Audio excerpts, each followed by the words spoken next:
Welcome.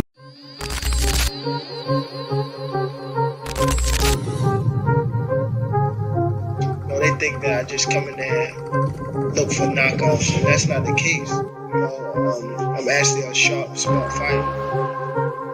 So, well, I'm here. Who wants to fight with me? I really don't care who's in front of me. I don't feel like no fighter beat me.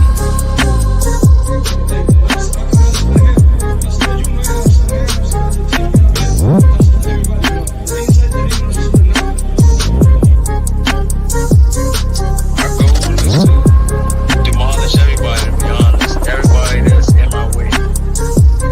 The pinnacle to any weight division is to have all the belts, all of the titles. Body work.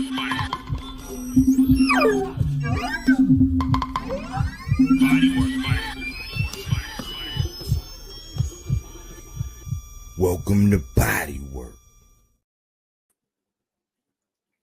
Welcome back. It's Michael Rogers. Welcome to Body Work Boxing. What's going on out there? What is going on out there? I gotta get my music right.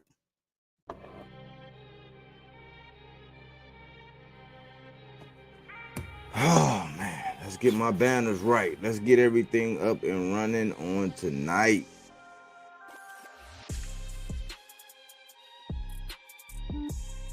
I don't even know who we got in the building yet, but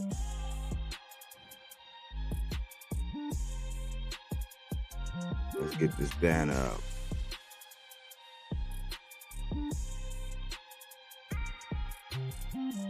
Josh John, salute.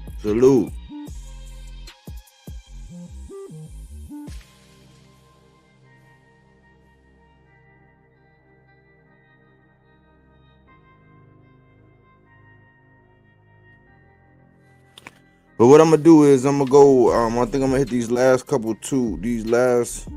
few euphemisms,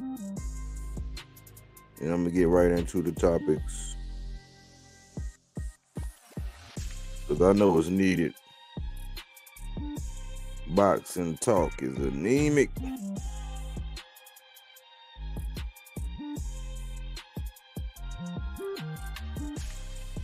We left off on when it was raining brains. You had an umbrella, so much for allowing a stream of knowledge to rain down on you. I would agree with you, but then we would both be wrong. Jeez, isn't it fun to be right all the time? It was only 20 of them, man, but those are just the last two that was basically for when people are trying to insult your intelligence.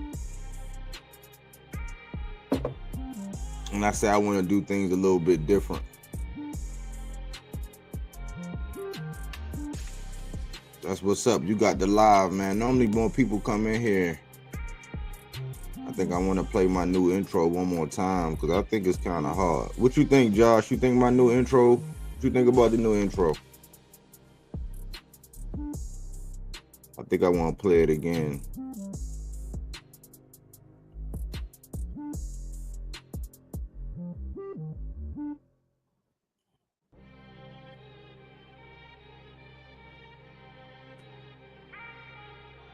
Looks good. Yeah, I think I want to play that joint one more time.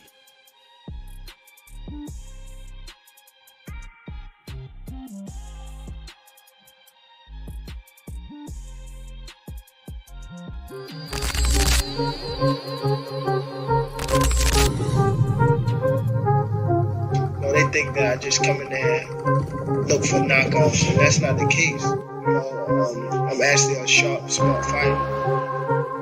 So, well, I'm here. Who wants to fight with me?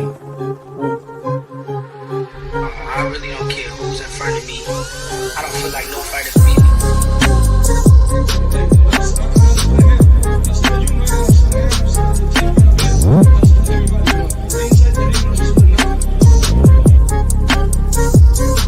My goal is to demolish everybody, to be honest. Everybody that's in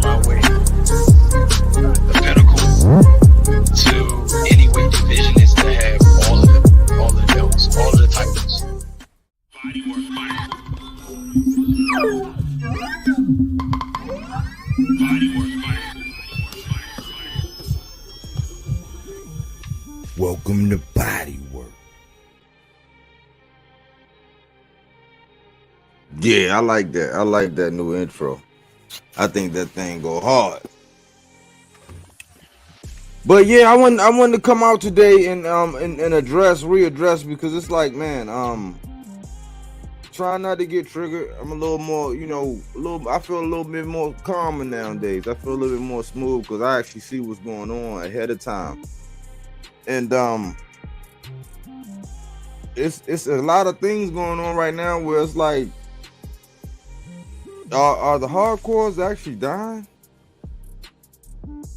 I mean, I know everybody not hardcore. Everybody can't sit around and just look at facts and things like that. But it's like now, people will take 32 minutes to do a whole video that you can debunk with a 5-minute problem. And then a lot of the conversations, it's like, are we in the era where we just want to be popular? We just want everybody to agree with us? Like, what era are we in right now?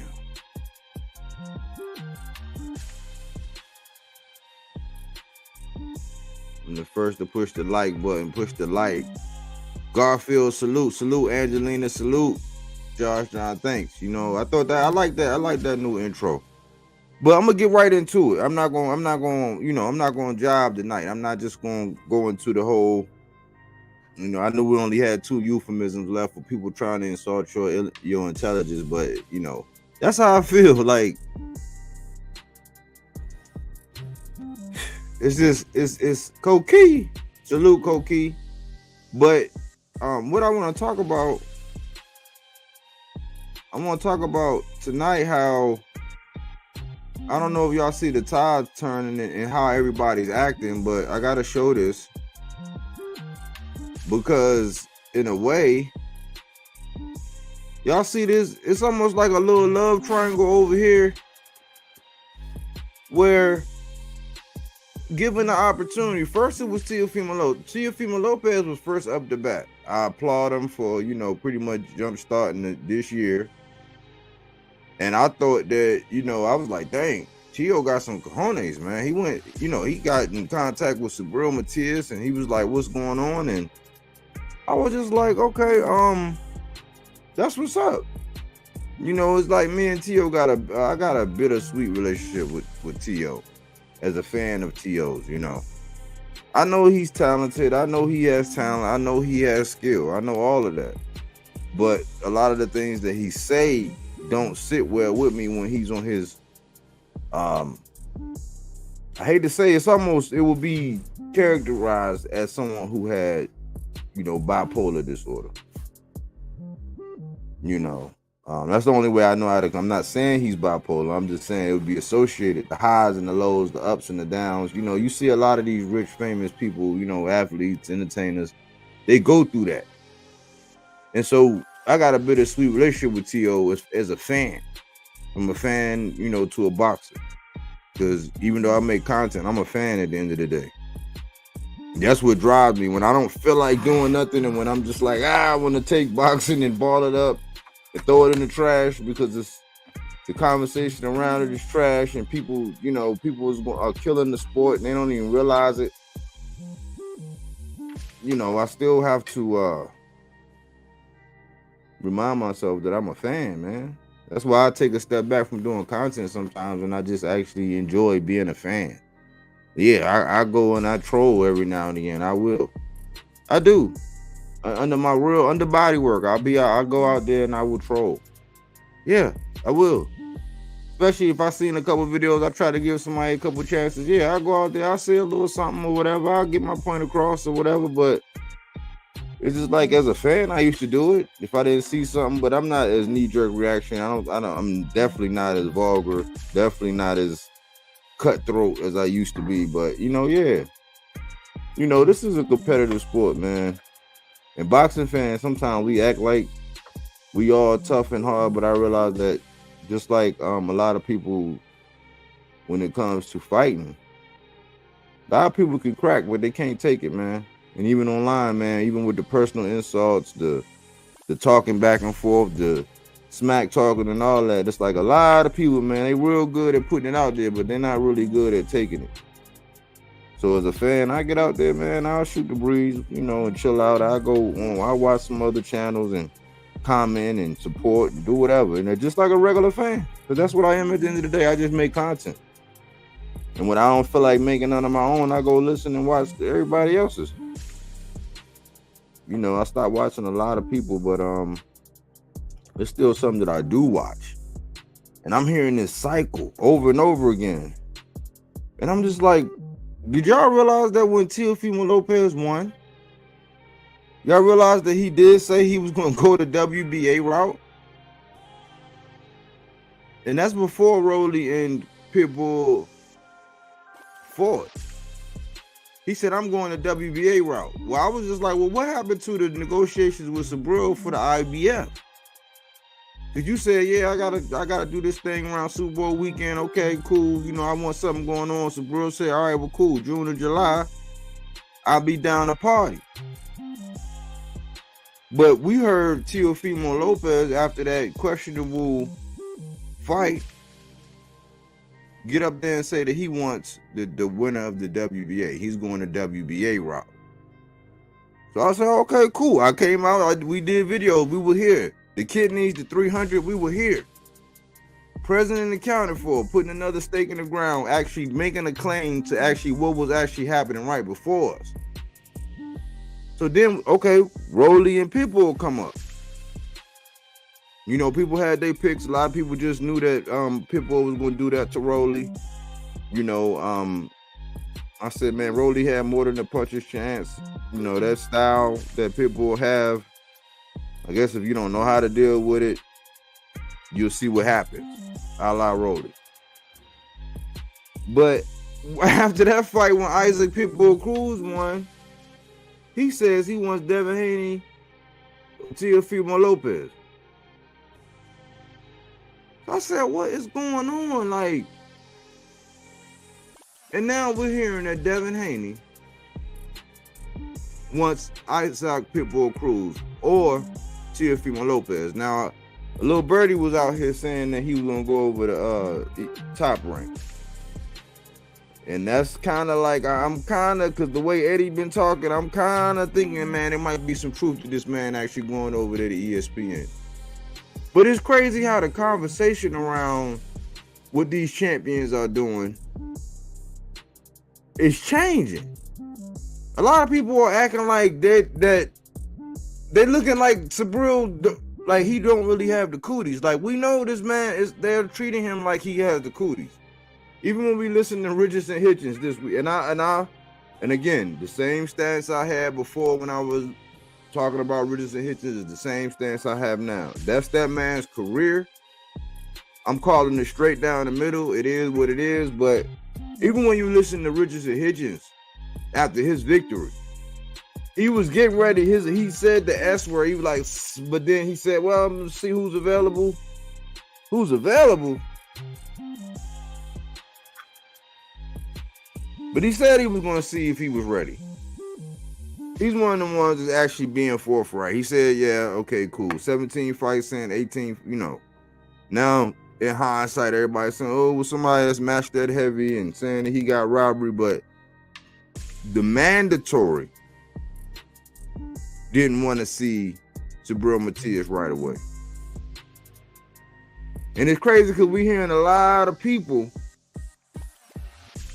have this conversation, but they're not talking about Subriel Matias like what's going on isn't really going on. So I said I gotta do something. I said, man, we gotta go and we actually gotta go in the lab, and I gotta have a whole episode of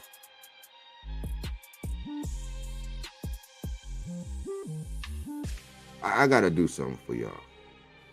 I said we got some. I gotta do some classwork. We gotta do something, man, because some of the conversations, and I'll talk about this while I'm getting this information up for you. But when we talk about rehydration, I recently heard an interview. A large channel did a take on something that Devin Haney said, and then my man Smoke, he pop a lot of smoke. Check him out if you get a chance. He had brought it up again on his show earlier today, and he was pointing out what Devin Haney said about Richardson Hitchens and this rehydration. Let's address this rehydration, please, because man, even the conversation around that, it's like, do we just be talking just to be talking? Because Devin Haney said he was basically knocking on Richardson Hitchens because he was saying now he's talking about IBF rehydration. He was like, well, when did we start doing that?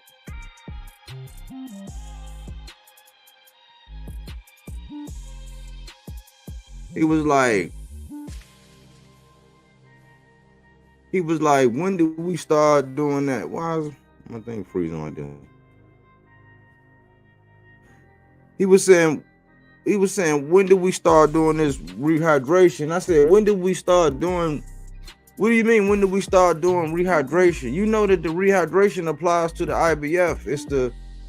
You got to weigh in at 10 pounds. If you fighting for an IBF title, you got to weigh in the next day, 10 pounds, no more than 10 pounds. We know that was the rule. That's the rules under the IBF. But to add on to that, if it's a unification, because that's what Richardson Hitchens said. He said that he was saying that he's pretty much gonna go for another title, because when you go to Unify, IBF rehydration don't count. They changed that. They had made a change to that rule some years back. So I added that last part, but that's what I know. They made some changes to that rule some years ago. But I'm sitting here thinking, I'm like, and then I'm online, and this one dude, man, I know he's part of the clan. Y'all know the clan. He's part of the big clan that, that ride for their guy. Ride for their guy. And what he was saying was that Devin Haney was built different. And I'm like, a lot of times when you're dealing with, certain OnlyFans, right, you gotta you gotta know that they're OnlyFans. Once you know that they're OnlyFans from the jump, you know that they're OnlyFans, you gotta tread lightly. But I'm like, let's see what, I'm like looking at what all the other comments are saying, what people are saying. I'm like, why? I'm like, this is what people will be talking about. This is what I said when I was saying the top 5 toxic fan bases, with Devin Haney and them being number 1 and Bud and them being number 2. Like, this is what I was actually saying at the beginning of the year when I made that video. Because it's like you all create situations, you all have conversations to where if somebody check you, they're gonna sound like they're a know-it-all, or they're gonna sound like that. I don't really harp on the business, but to save myself from frustration, I do go up and check on things. I do go up and look things up. Like I do go and actually do a little bit of research. Like at least I will at least do the bare minimum research if I'm going to actually stand firm and stand tall on something. But basically, this guy was basically just spewing out stuff. Other people all in the comments like, yeah, because Devin blah, yeah, man, because this. I'm like, first of all, y'all don't even know Richardson Hitchens' resume like that. You haven't even really been paying attention to who he's been fighting, right? Secondly, who is Devin Haney to talk about rehydration? Especially with an IBF. Who was he one to talk? Like, that was the whole thing. That's why I said before the judgment of the fight and all this and this and that, I was saying, man, look, like, I'm not gonna be too critical of him, because you got some people that's not like Devin. He on fight night, he goes in at 165, 25 pounds more than 140. So for him to say, when did we do that? Or when did we act like that? It's just like people act like he was a world beater to actually get all of the belts when he fought one time to get undisputed. But it's a love affair. It's an infatuation for certain fighters, and I don't get it. It's like, it's almost uncomfortable to even talk about boxing anywhere. But I'm like, who is Devin Haney to talk about rehydration? When Matias does it by the 10-pound rehydration. Jerron Boots Ennis does it by the 10-pound rehydration. And Richards and Hitchens was doing it by the 10-pound rehydration.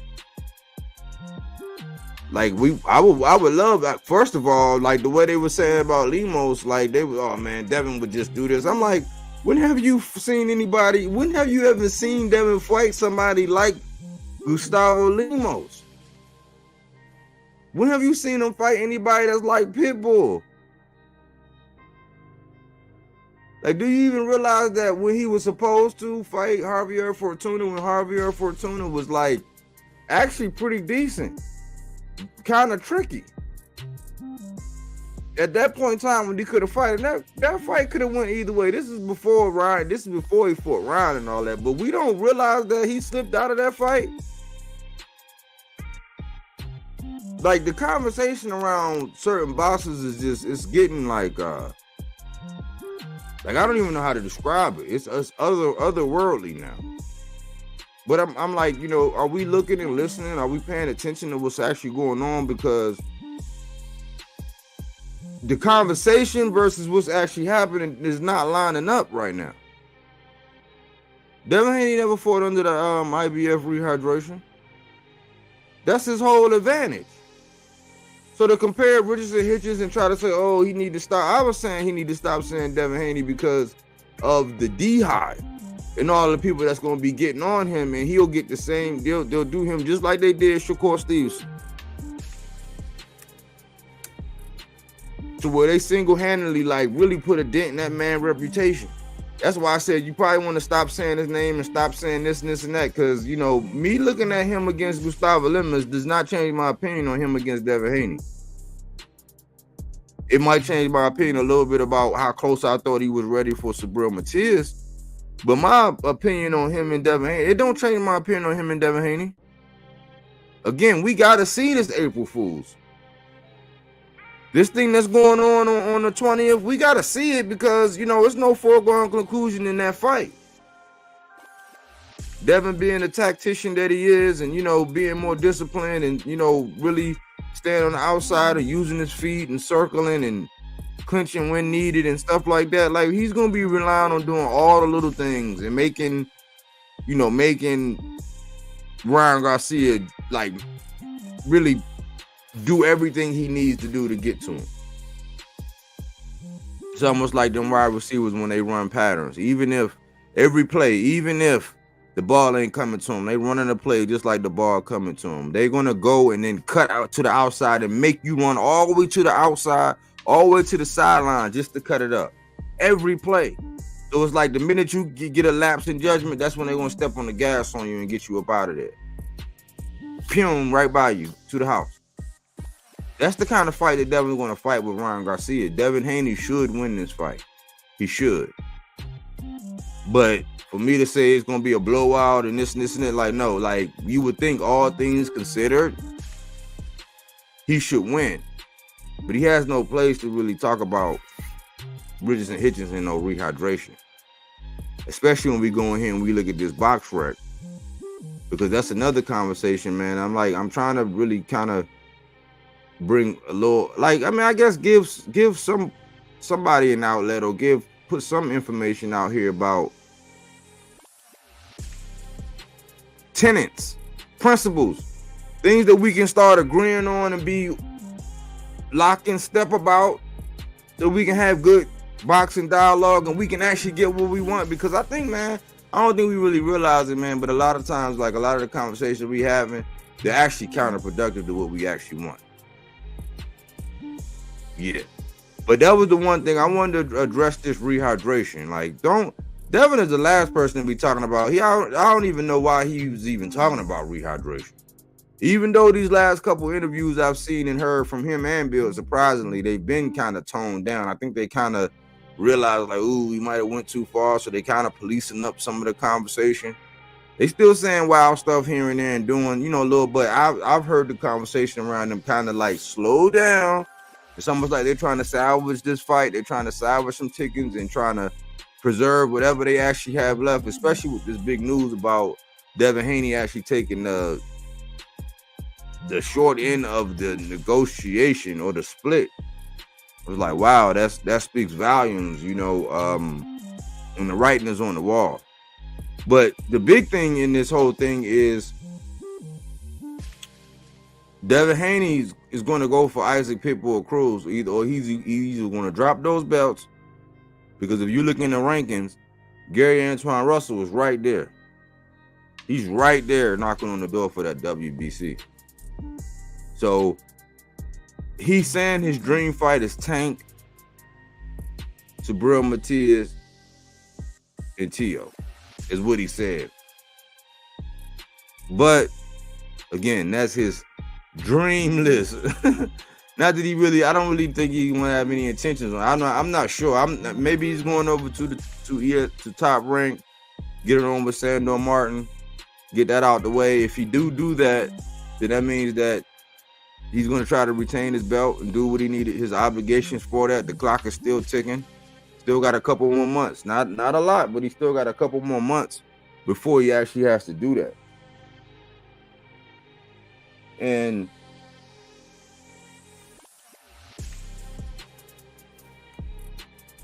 I don't think he has any intentions on fighting Subriel Matias. I don't. Isaac Pitbull Cruz, he didn't even say, after he won, he didn't even say Subriel Matias' name. Teofimo Lopez says that, hey, he wants to go the WBA route. So everybody wants to unify, but just not with Subriel Matias. And this is why I got to keep coming back out and saying this, because we only going to know in hindsight. But I like to put stakes in the ground all along, just to see if all along I had an inkling. Like, you know, deep down in you know her. That's why I be having this little feeling that deep down in you know her, when I be knowing what's going on, just like this Liam Power stuff, how I kind of knew. That's how I'm kind of feeling, man, that they got that man to go over there to the zone, man, to play keeper with. Don't shoot the messenger. Don't shoot the messenger, man. Because anytime you get a promoter that's actually hands down saying, hey, Teofimo Lopez, please fight Subriel Matias, that's letting you know I got some money. We can do some business. Like, you don't hear that.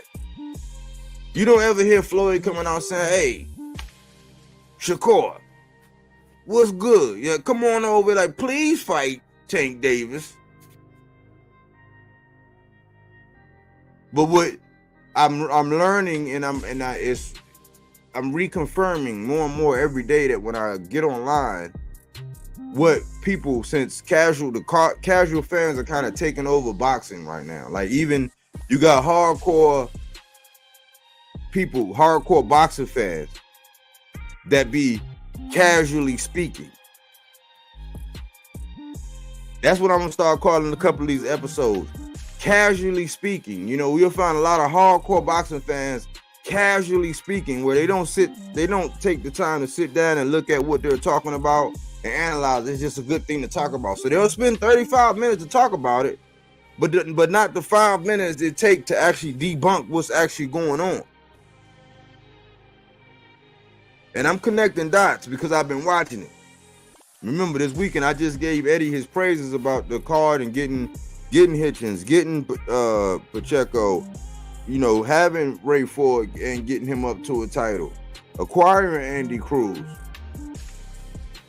He even got Austin Ammo Williams. He got a lot of fighters over there. He got a roster, you know, and if he does right by them and he continues to mold and grow them, that's what he got right. But it's a track record of everything that he actually got wrong. And it's a pattern, just like all of these promoters. They all have patterns of things that they do over and over again. Like, they have little cycles, things that they do. Because we're creatures of habit. And this is almost like a Boo Boo Andre type play. When he had Boo Boo Andre, and Boo Boo Andre never sniffed Triple G. never sniff Canelo. So here we have it where he's not going to sniff Devin Haney. He might get Regis, but Regis was acting like Regis didn't even really say. Regis was acting like he didn't really want to see Subriel Matias. So I'm like, well, if he's so, why are people having the liberty to be able to say that stuff online to where, oh man, this man, oh he ain't. It's like the actions are showing us this. The actions are showing us that it's something that they don't want to do. Like it's something about this man that they don't want to get down with. It's something about this man that they don't want to see. It's something about this man that they fear. It's something about this guy, and he is human. He is mortal. But everybody is like really like when people are talking about, oh man, because because I was listening to how people was coming down on Hitchens. I'm like, Hitchens is probably the only one right now that's kind of being honest about it and saying, hey, I'm not ready. You can say what you want. You kind of got to give them credit other than these three amigos who acting like, oh, man, I'm in the mess hall with my chest out. Acting like they want it all and they don't want anything. They don't want it with them. But how are we having the same kind of conversation? Why is Subriel always at the end of the line in the conversation? If he was so easy. So this is what I wanted to do. I actually wanted to go look at this. I wanted us to go see something.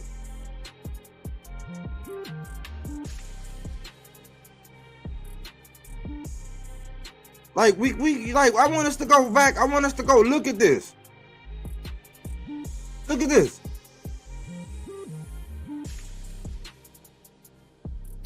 Let me make sure let me enlarge this.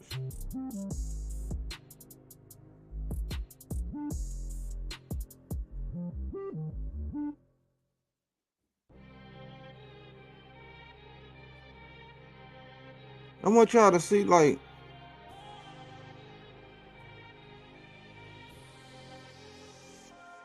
I said, we gotta, let me get something to drink.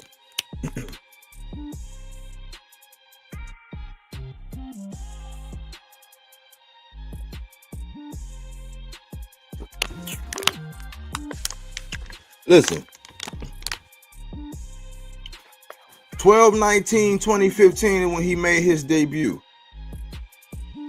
96 rounds, 21 bouts, 100% KO. Let me make sure this is looking right on my screen. Let me see. All right, okay, cool. It's looking right. All right. All right.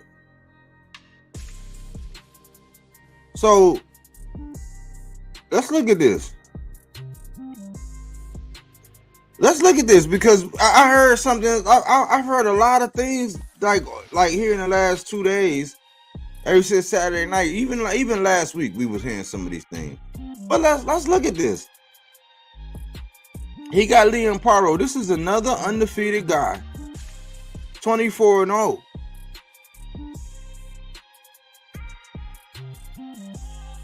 Show Jahan Ergashev. He was 23-0. Jeremiah Ponce, he was 30-0.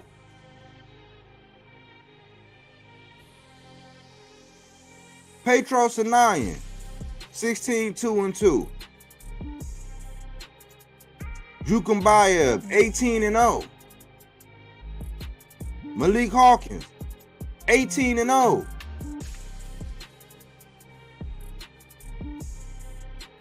Now here will you get down to what, a 14-2, and then you got a 24-12, but then Maxim 13-0.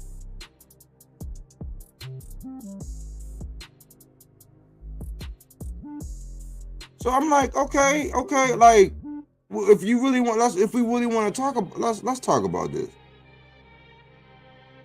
But no, let me do this real quick. I want to show y'all this. This is classwork, man. This is for people that really want to know. Let me see.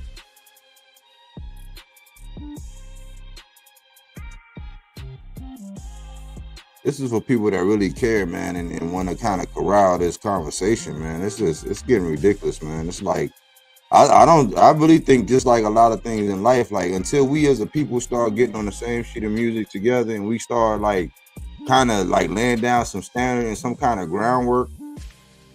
And I hope y'all still with me because I can't see the main thing. Okay, y'all still rocking. Okay, cool. I'm not gonna even worry about how many people watching. Like I'm gonna just do my thing as if I went into my whole monologue, you know, like I do in the beginning. But I'm just gonna dive into this and show y'all how I actually be looking at boxing and how I be actually looking at these things and how I be developing the things that I be saying. I don't just be trying to start nothing with people, man. I don't really just be out here trying to just come out and just kick somebody ball over the fence. I really just don't be trying to do that. This is what I do. So let's look at this Riches and Hitches and let me expose y'all to some truth. Let me expose y'all to some truth. Let me expose y'all to something that I was actually looking at.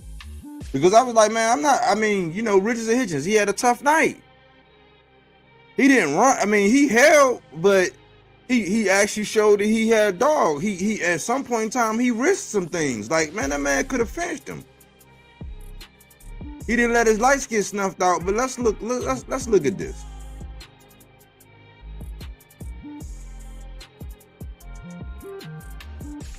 The main thing I want y'all to see in this. So the first thing when we look at Subriel Matias and we look at Riches and Hitchens, first of all, Subriel Matias is older than Riches and Hitchens. He's older by a couple years. He's been boxing low. He debuted earlier. He debuted in 2015. Looking like Riches and Hitchens debuted in early in 2017. But this is what I want y'all to look at. Look at this weight right here.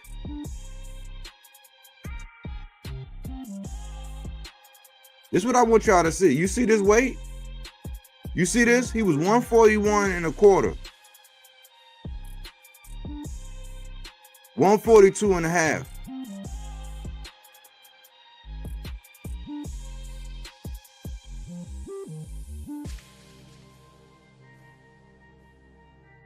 I don't know, but they got two rows.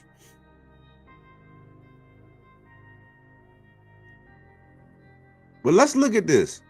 141 and a quarter, 142 and a half, 143 and a half, 143 and a half, 141 and a half, 143, 142, 142 and a quarter, 144 and a half, 144 and a half, 144. This was in as late as 2019, y'all. 2020 when you start seeing, look, 141. Closer to 140. 143. Against Malik Hawkins, 143 and a half. 143. Yomar Alamo, 140. That was in 2022. It was only two fights there. One fight in 2021. This is what we gotta look at, man. Like, this is like, it's easy to just start just taking the crap on somebody and just saying, oh man, just throwing them to the wolves and all that. We're not gonna do that. We gotta be fair in our assessment. And I actually listened to what Richardson Hitchens has actually said in his interview. And yeah, he basically said he wasn't ready. I'm not gonna knock the man. You can call it a duck or whatever, but if you want the one to just take pride and just, you know, that's all it is. It's just like, man, the man said he ain't ready. He said he ain't ready, he ain't ready. At least he ain't pulling the wool over our eyes and telling us like he not trying to make it out like the three amigos over here, these champions over here. He not acting like them. But let's look at this, y'all. Let's break this down. Let me make this make sense for y'all. For 3 fights in 2019, 2 fights in 2020, 1 fight in 2021, 2 fights in 2022, 141, 140, 143.5, 143. In 2022, 140. 2023, 139.5. That was John Bowser. Flawless victory over John Bowser. 2023. So one fight in February, one fight in September. Before that, it was November of 2022, May of 2022, and before that, December of 2021. This man said he wanted to be more active.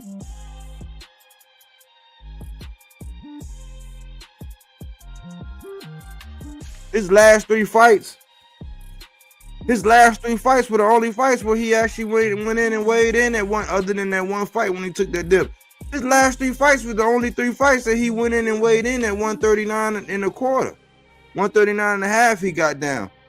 Except for this one we seen right here. We seen one dip down here.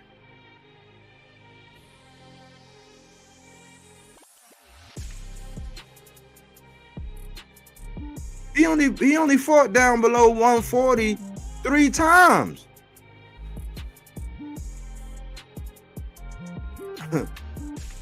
I'm not even gonna look and see how many people are still here, but let me show y'all something else.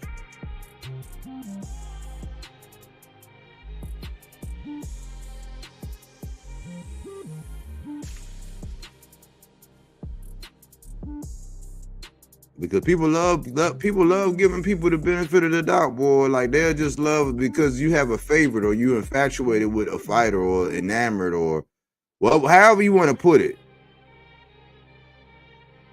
210 rounds, 31 bouts. Made his debut the same time as Subriel Matias. 48.39% KOs. This is where it's about to get ugly.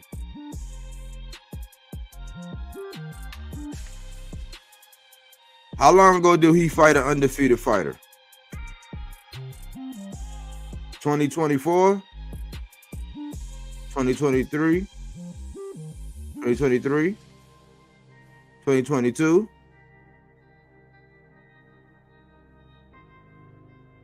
Cambosis. That was the first time against Cambosis. Let's go before that. Joseph Diaz. Jorge Linares. Yuriegis Gamboa. Alfredo Santiago. Zara Abdulaev. So in 2019, he had 2 of them.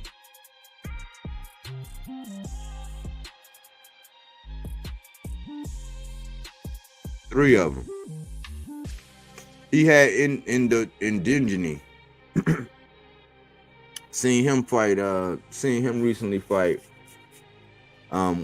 Moritalia actually fought him. Kind of put pause on him. But where are all the killers at?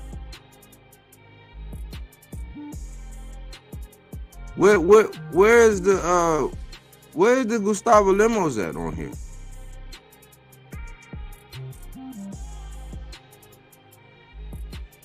Where's the Gustavo Lemos type on here? Where's that rough, rugged, hard, like Lomachenko, he had already tasted defeat twice.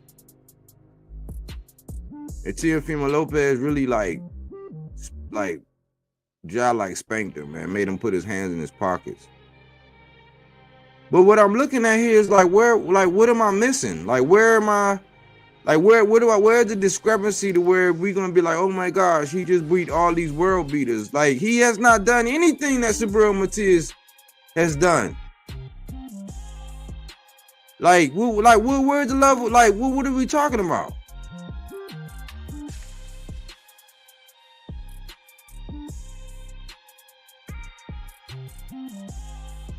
I give it to him for Regis.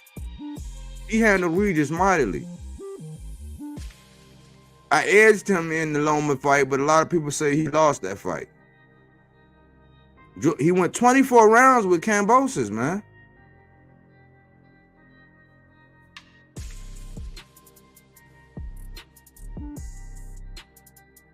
Like I don't really understand.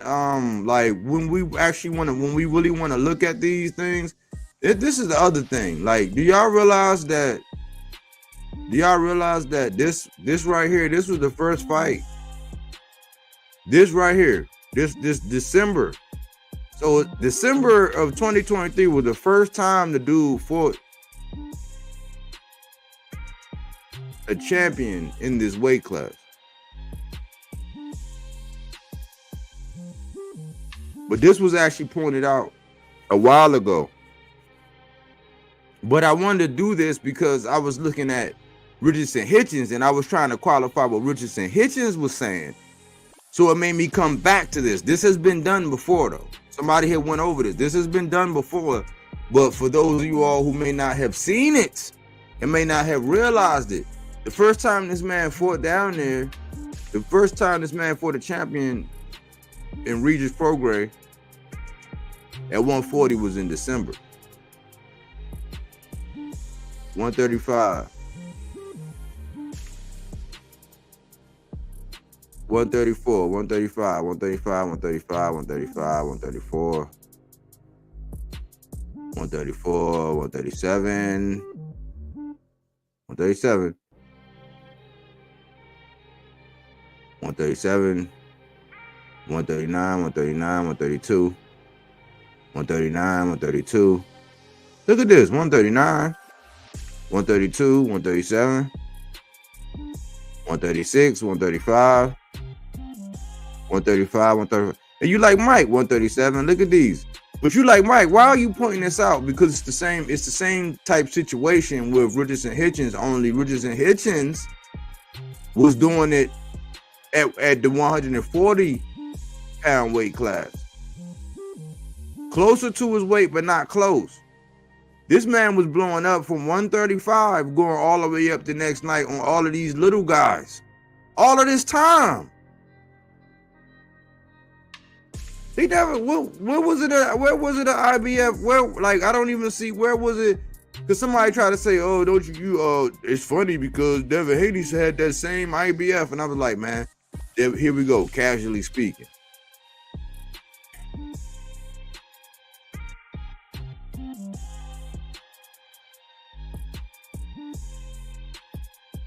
I see this IBF North American light vacant back in 2018.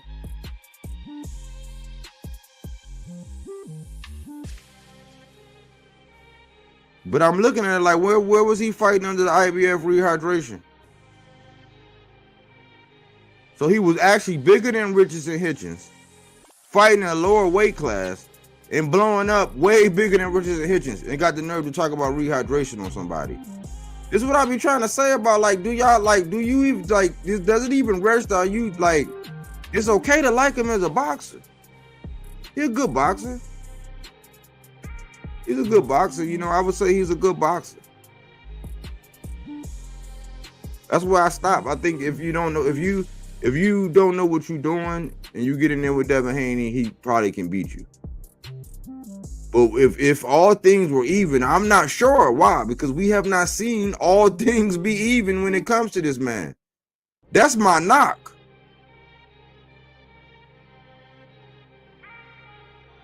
So, you know, I be lost with the conversation with Devin. I'm like, where's the supercalifragilistic? Where are the 4 or 5 guys undefeated in a row at that level? These are little guys. This was Lomachenko. He wasn't the most active guy in the world when he fought him. George Kambosos caught lightning in the bottle over Teofimo Lopez. I'll give him the first one. The second one, I'm not lying. He should have got him out of there. He should have got him out of there. And it's crazy how a lot of people were saying that you know, Richardson Hitchens should run it back. I'm one of the ones that's saying Richardson Hitchens should run it back with Gustavo Lemos. But when they came over here to Vasil Lomachenko, nobody was really crying and whining about that being ran back.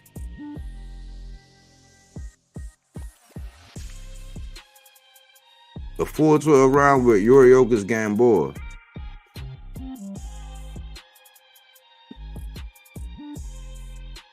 He went a full 12 rounds with Yuriorkis Gamboa.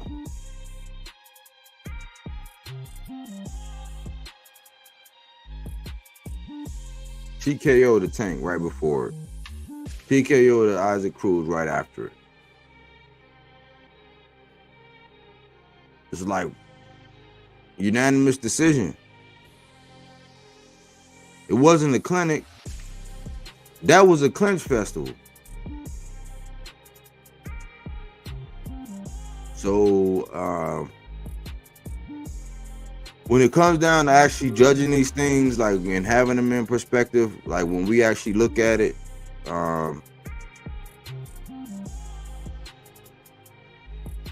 think we gotta be more responsible, man, when we look at these weights and have these conversations before we just start. Like, we want our pound of flesh as fans, but I'm like, man, people are going all out on Richardson Hitchens like he lost. You know, and this is me personally. This is just me personally. I would take a fight like what Richardson Hitchens did over that fight with Shakur Stevenson and De Los Santos any day of the week.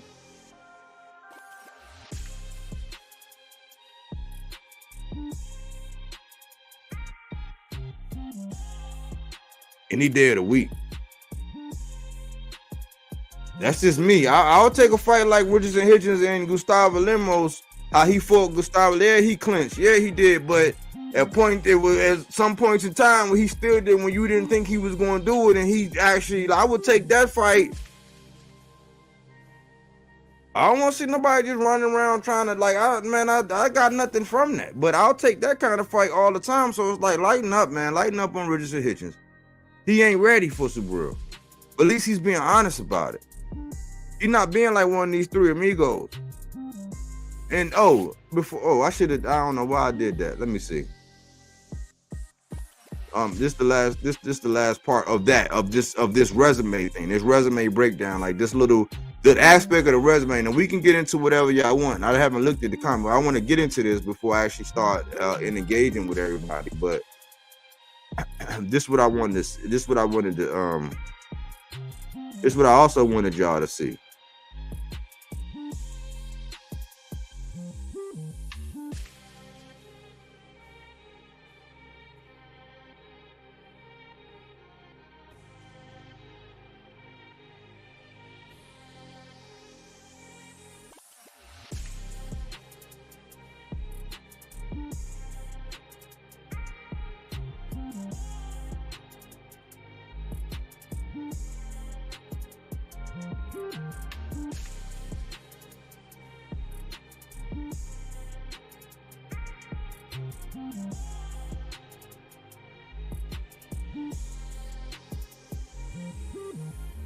He's 26-2 with 18 knockouts. He debuted in 2015 as well. 148 rounds, 29 bouts.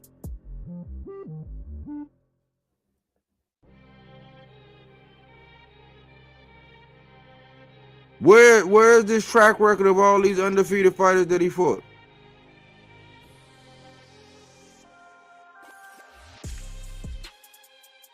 Where's this string of monsters that he fought? Like 5 like monsters like Jukumbayev, like Ergashev, like, well, where's these guys? Where are these guys?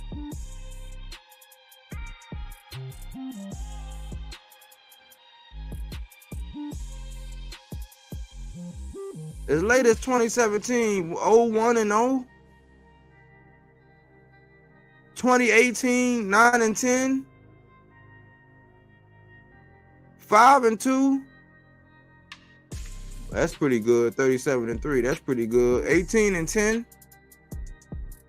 12-9 and 9 in 2019. 12-9. Do we need to go over and see what Subriel Matias, what he was doing? 15-1-1. 13-3. That's Diego Magdaleno. We know who that is. Jose Matias Romero, 24-0. Unanimous decision. Didn't knock him out. Y'all realize that Subriel Matias was retiring people with a record like this? Francisco Vargas, unanimous decision. He didn't knock him out. Tank, unanimous decision. Gamboa, he knocked Gamboa. He got Gamboa. Eduardo Ramirez, he got Eduardo. Giovanni Cabrera, 21-0. He didn't knock him to sleep. Like you could say, man, Cabrera, man, he had his way with him. Then he got a layup with Rolly. What are we talking about, y'all? What are we talking about, man? What are we talking about, man? Are we talking about what he did to Rolly, man? Like, are we really like what is on here that y'all see I don't see? And people say, "Oh, you can't do it by this," but the numbers is here. The numbers is here. The names are here. The times, the places, the dates, all of this stuff is here. What are y'all saying about this that I don't see?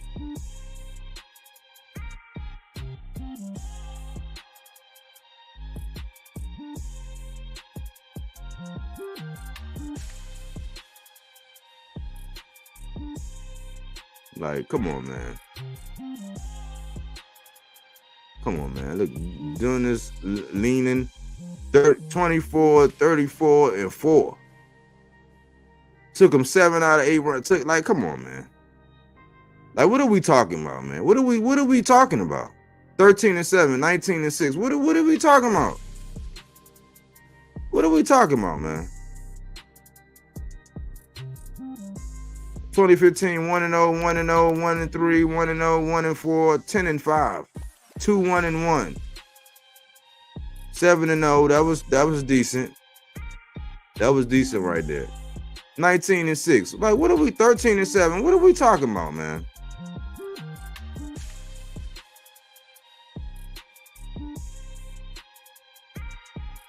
I respect Teofimo's resume long enough to I respect his solid enough because I respect Teofimo Lopez's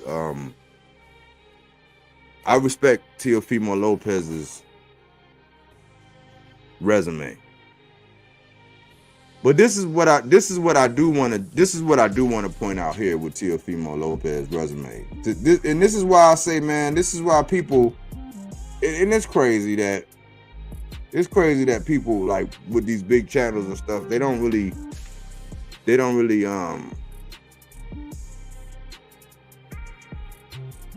I can't tell you how to use your channel, man. I just know some people with some notable size channels. I'm like, dang, man. The way y'all get down, man, if I could just tweak 1 or 2 things, man, like, man, y'all would be so much better. But I want y'all to see this. This is what I want y'all to see. This is why I'm going to Teofimo Lopez, which I find is so ironic. I find it so odd. This is so crazy to me.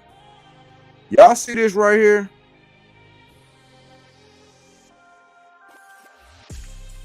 Okay. I just want to make sure everybody tracking. Okay. Y'all see this? Y'all see this right here? Y'all see this?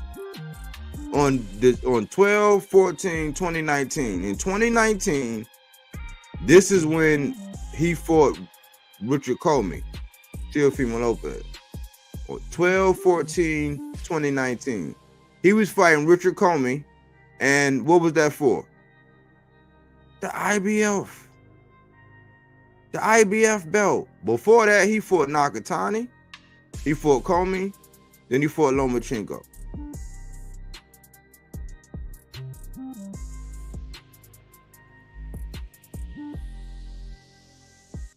So remember that.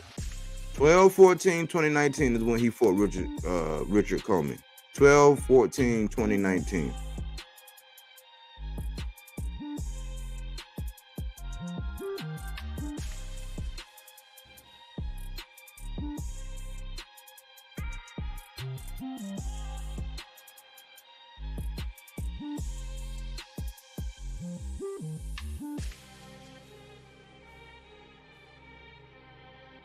You know what I mean when you fight for the IBF? 12/14/2019.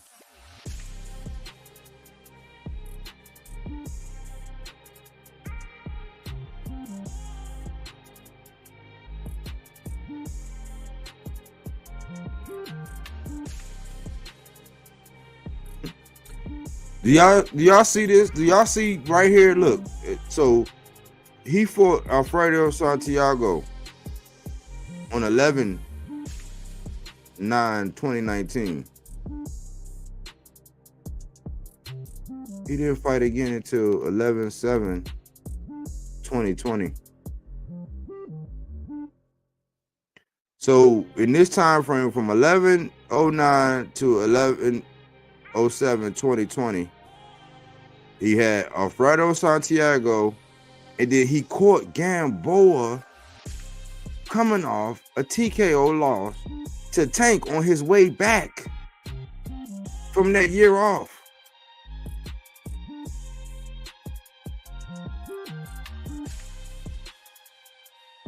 When Teofimo Lopez was getting a strap. Do y'all realize that? Well, when Teofimo Lopez, so in between Alfredo Santiago and Yuriokas Gamboa coming off that stoppage loss to Tank, in this time frame, in between this date and this date, Teofimo Lopez went and got a strap. Not just any strap. When they all was at the same weight class and they all was struggling with weight and they was saying all these things, Teofimo Lopez was saying, hey, I'm struggling with weight too, man. Look. Because if you look at the whole pushback from the Kambosos fight, he was struggling with weight too. But in this same time frame, in between 11/9 and 11/7 of 2019 and 2020, Teofimo Lopez went and got a strap. And that was the only thing that Loma wanted.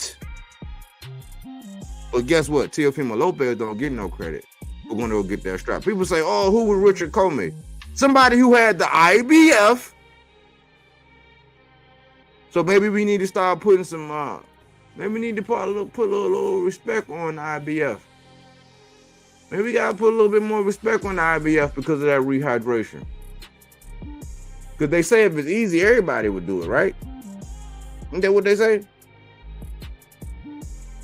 So in the time frame when he fought Santiago and took that break and came back and fought Gamboa, because to be honest, that's the time when he was supposed to be fighting Javier Fortuna. That's when he was supposed to be fighting Javier Fortuna. I remember it like it was yesterday because they came back and they tried to say, oh, the shoulder injury and this and this and this, and they slipped off and they avoided Javier Fortuna. So he avoided Richard Comey. He avoided Javier Fortuna. This is around the time when he was saying when he was saying Robert Easter ducked him, Mikey Garcia ducked him. Yeah, this was around that time. Why? I know, because I was making content back then.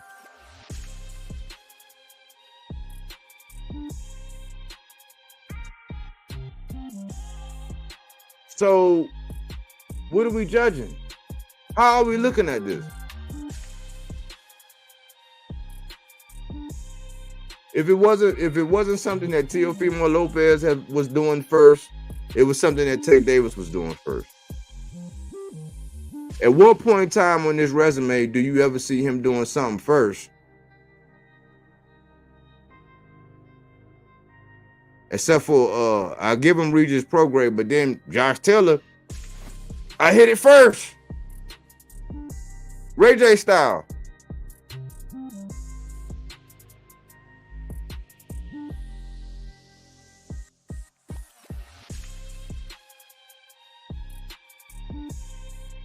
So I think, man, you know, that's why it's kind of hard for me to talk to some people about boxing, man, because it's like,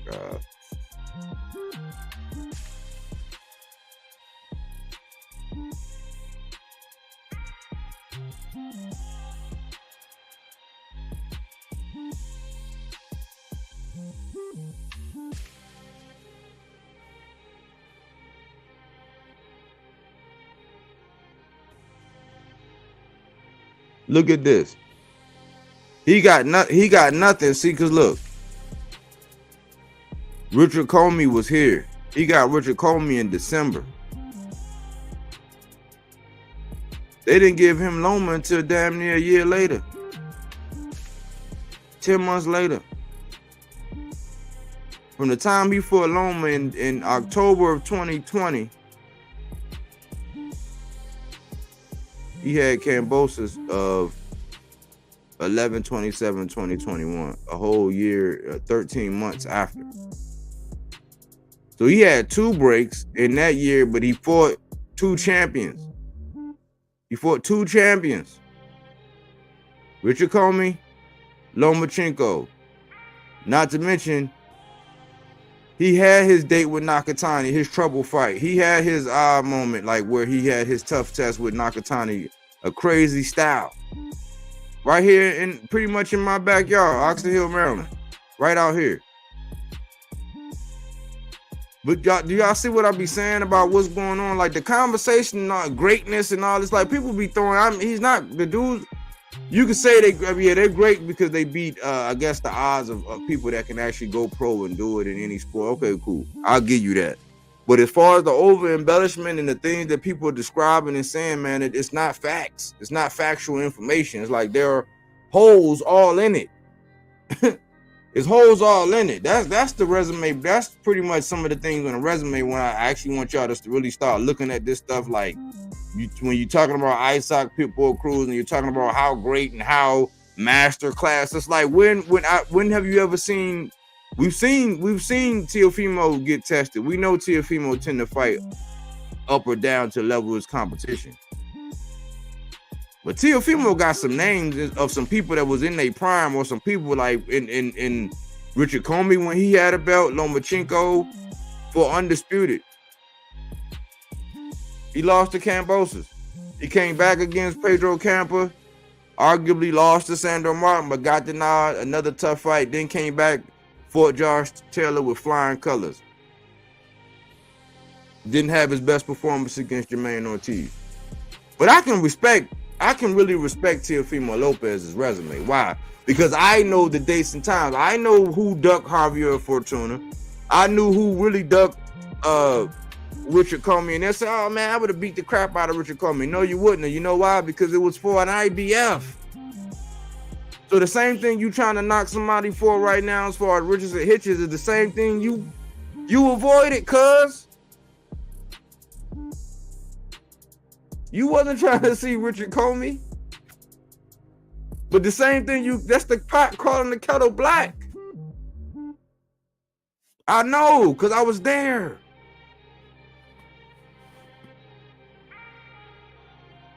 And that's what the OnlyFans, that's what the Devin OnlyFans. I think it was enough about Devin tonight. I was going to get on this whole Bud situation and all this, like this circus of whatever they got going on now, as far as, Bud and his opponent selection. But that's the real deal when it comes down to the resume. Now, I can actually break down this Bud thing, but I'd rather show you something because I got a lot of people in here. I want to build a little bit of equity with you guys since you're here watching. And I want to actually show you, because the things I'm showing and telling you right now, I'm getting ready to show you something right now. I'm gonna show you something right now that should help. Hopefully, it's only gonna be like maybe 2 minutes. I think it's like 2 minutes. I'm gonna show you something real quick. It's gonna be about 2 minutes, but hopefully this is gonna build equity because I don't just be talking just to be talking. I'll be telling you what's going on before it happens. People like to take a lot of credit for it, but hey, man, you heard it here first. Like, this is what I'm trying to say. Like, silence is consent. You see somebody talking about this and acting like, oh yeah, they got this and this and that. I don't care that they actually use it, but it's like, cite your sources. I do it when I get it from somewhere else. I say, hey, I seen this somewhere else. Somebody else said this, so I don't act like I came up with this. There's a lot of people doing it. But this is what I want to show y'all. I want to show y'all this.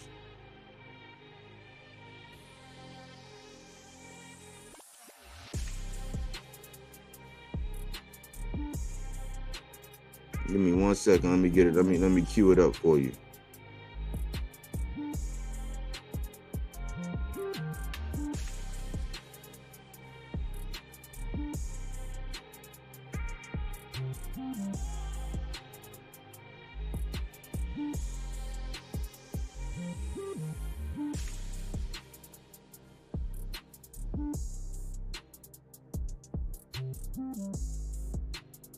Let me find it, y'all. Just give me 1 second. Let me get this. I gotta get this real quick. Let me just get this real quick.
Work with me, y'all. Work with me. Hold on 1 second. Let me see something.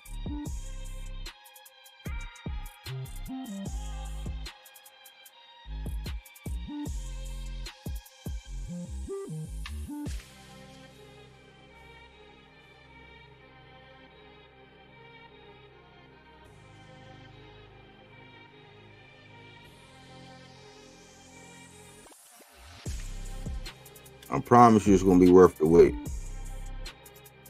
I had it queued up because this is something I was supposed to give y'all the other day when y'all was on there before I left. Even though I'm not done, but this is something I was supposed to give y'all the other day that I didn't give y'all, that I was like, dang, I forgot to do it at the end. I'm trying to shorten up the lives a little bit for the people who want to watch them all, because I know how it is when you behind and you like, dang, I don't got that long to be watching, but I want to be mindful of it. But y'all need to see this though. Because remember when I was telling y'all that it's best laid plans, it's almost kind of like how I knew that it was going to be a Liam Poirot, just because of watching the patterns and how everything going on. Like, this is how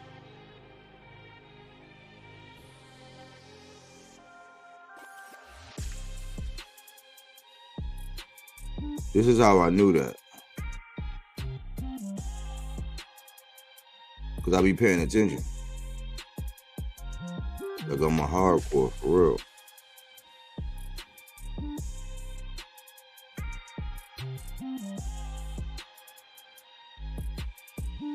I had it queued up. I should have just sent it to myself.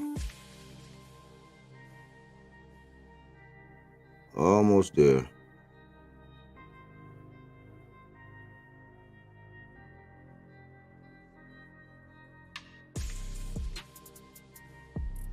Almost there. You got like close to 500 videos.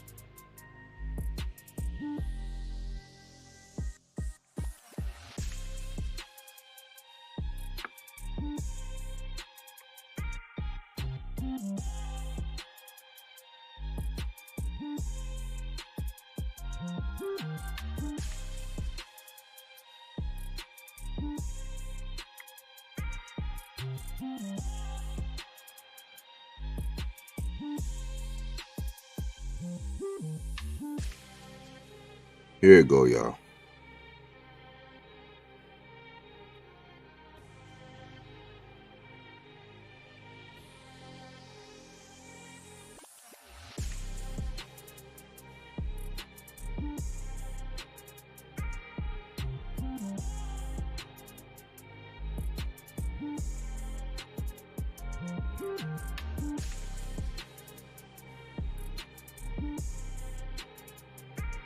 Here we go. I think it's like 2 minutes, y'all, and then I get back into what I had to show y'all, because this is for stakes in the ground, y'all. Like I said, look, man, I gotta do this, man. So for people that really want to know and follow along and actually see or have a benchmark where you can actually go back and see, like, hold on, man, this guy was actually saying, like, dang, them diamonds in the rough, where you be like, dang, what was this? And it aids so well because it's like they call out in real time where you can actually see with proof and evidence all along the way. Not just somebody wanting you to believe them because of their charisma. Oh my goodness. Let me see. Oh, where's my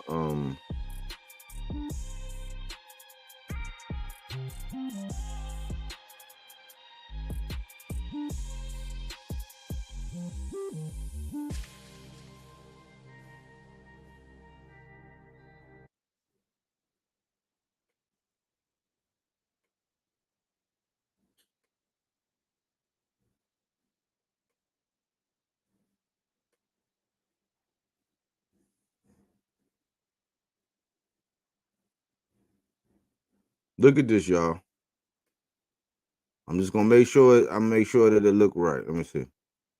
Okay, so I went back. But look at this, y'all.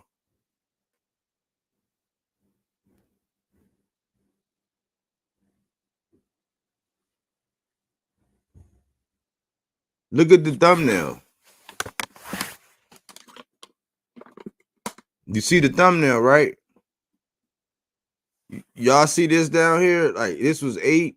This was 8/28/2022. I'm not playing this whole thing, but I want y'all to see this. This was on 8/28/2022. Look at this. The stage being set. What this had? This had him. Where was he headed to? He was headed to 140. The stage was being set. I made this on 8/28/2022. Listen to this. You just never know. It might play out where Devin might not even get a chance to fight Lomachenko. He might go up to 40 and end up fighting Teo, and it might just be me and Lomachenko. So you just never know how it's going to go at the end of the day. I think they're amazing fights. Both of them amazing fighters. I'm down with that. Previously on Bodywork Box. Yeah, Devin Haney's obligation to do the rematch in October with Gamboza. And after that, if he's successful, then Loma will be fighting hopefully in October. We can look forward to a Loma Haney fight, which will be a massive event. Absolutely. And just my last few questions around Haney. Some people have been saying one of the big fights that could be made, Floyd said that could be like Devin Haney and Shakur would be tremendously popular. Is that, you think, the biggest fight? There are a lot of big fights, and thankfully, with fighters that fight for top rank. Shakur. With fighters that fight for top rank. For fighters that fight for top rank. So let's stop acting like the in-house people, like people don't be having their own little, and it can be, he said, for fighters that fight with top rank. Nothing's changed, y'all. Against Lomachenko, Shakur against Haney are big fights. Shakur against Haney are big fights. What happened? So that was Bob actually coming out saying that. Why? Devin was over there with top rank. It made sense at that point in time, but at that point in time, it didn't make sense for Devin.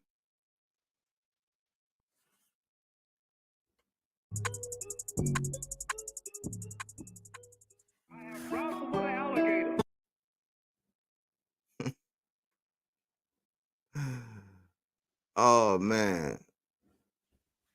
I be trying to tell y'all, man. That was 8/28/2022. I knew what was going on. I called it.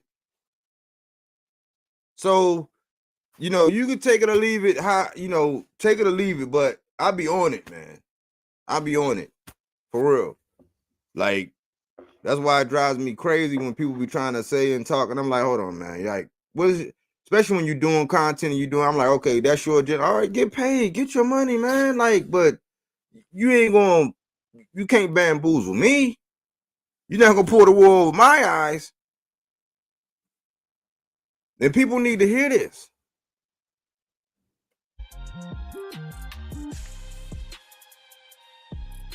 Let me get to my comments.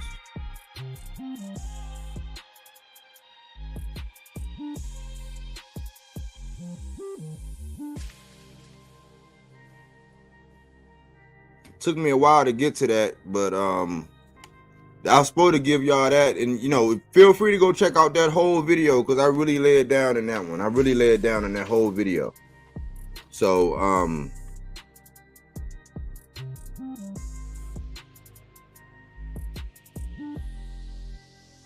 what people think about Lemos and Hitchens fight? It was a lot of people say Lemos won that fight. A lot of people had Lemos winning that fight. I say if you had Lemos winning that fight, I couldn't argue with you.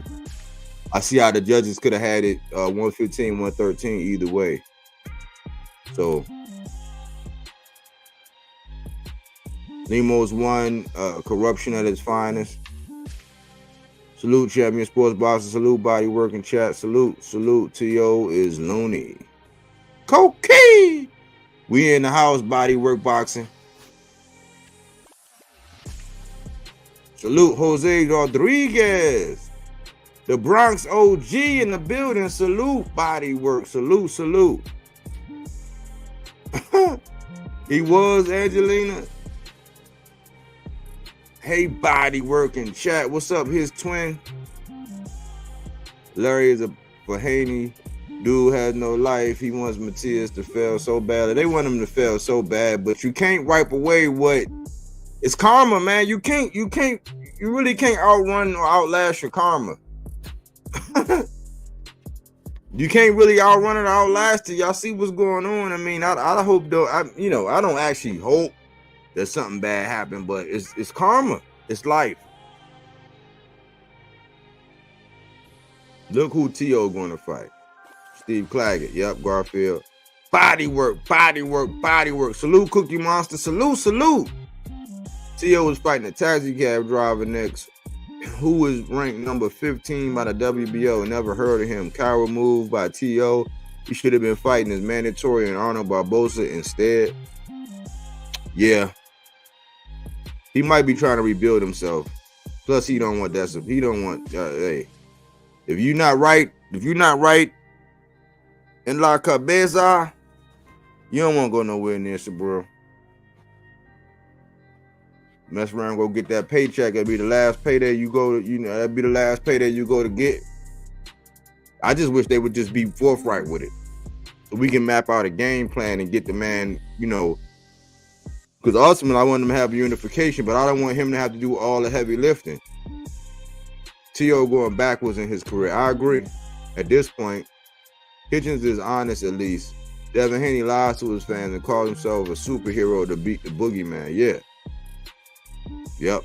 I feel like Pitbull should fight Gary Russell in the winner, who I think will be Gary faces Matias. Excellent. Excellent point. Bodywork. Que pasa? Erwin Torres, what's going on? That's a good fight. Yep. Bodywork. Haney and Fury will find new ways to avoid unifying, man. They allergic to unify. It's a triangle now. They all want to unify with each other, but they don't want to do it with Subriel. I was like, man, come on, man. Like, why are we gonna sit up here and act like this is not happening? And I look like a hater because I'm, a little channel. I'm calling out the big channels. Like, man, stop that, man. Why y'all won't call it like it really is, man? Politics as usual. I want to see Gary Antoine Russell fight one of the top fighters at 140. He's been missing in action like Jerron Ennis. Yeah, you got to get back in there. I want to see the good ones. I'm keeping track of who's who, and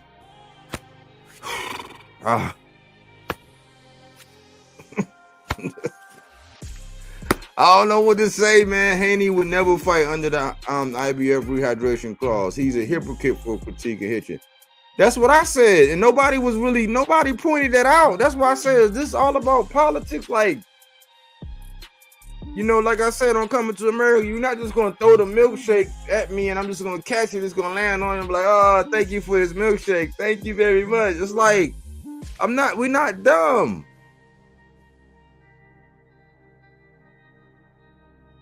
People are like, don't sleep on Paro. When Matias wins, Paro will be a nobody, just like Ergashev and Ponce. Exactly. They're doing it. They're doing it now. This is what they're doing now. Like, this is like some of the conversations, I'm like, ooh, do you even say something? Do you even do this? But it's like, why are people letting people get away with having these conversations? Like, you need to check it. Like, you need to make people feel uncomfortable with the truth. We're at a point in time right now where we need to stop making people feel uncomfortable with the truth. Like, you should not do that. Why? Because if you don't feel uncomfortable with the truth, you're gonna feel comfortable with a lie. I ain't gonna charge you nothing for that. Stop me when I'm lying. I ain't gonna lie, bro. A lot of channels all of a sudden jumping on the Subriel bandwagon. They are. Any channels only support Matias that does Hitchens. They know Hitchens doesn't like Haney, so they're using Matias to make Hitchens look bad. Yeah, That's what I don't understand, the politics behind it. I don't really get the politics behind it. I don't really get that. This is my take on the IBF. If the title is for the division, whether it's 140, 154, etc., you fight in that division, why would you say a rehydration clause would be an issue? Duck. Because unlike his counterparts, he was in his right weight class trying to work himself down to be able to fight under the 140 for the 150. Unlike somebody else that was down at 135 with no rehydration. Because if you can suck yourself all the way down to 135 and blow up to whatever you want, yes, it's a skill. But for a person that's like a little bit bigger, but not as big, it's kind of hard.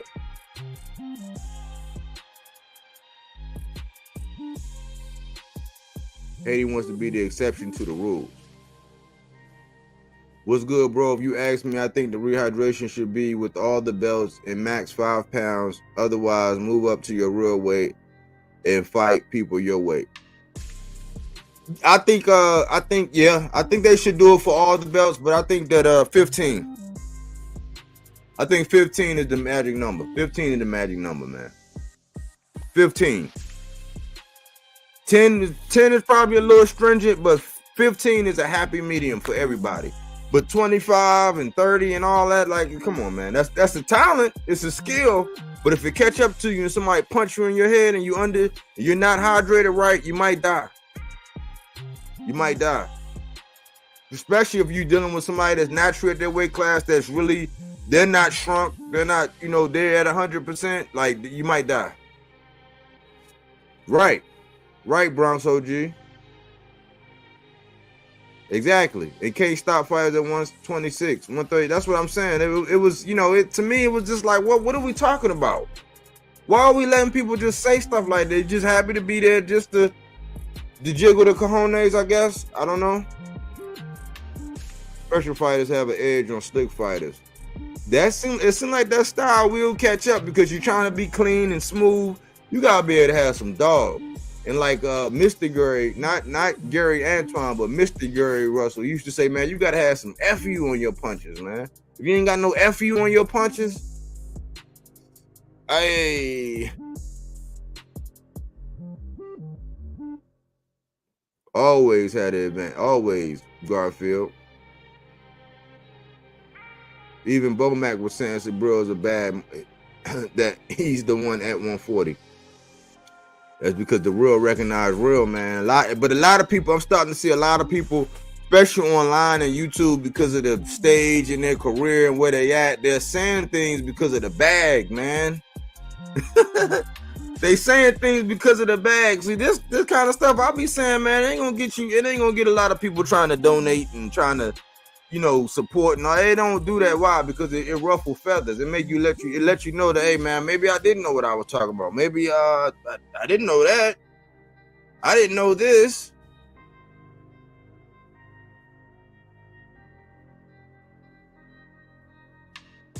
This age of boxing is all about the money and not losing the old Mayweather stuff boxing real bad. Well, I think people trying to be like Mayweather messed it up, not him himself. All Coward Field, Subriel Matias, real champ, bodywork boxing. Carlos Garcia, salute. All the fighters that Matias fought were good fighters with good records. Yep.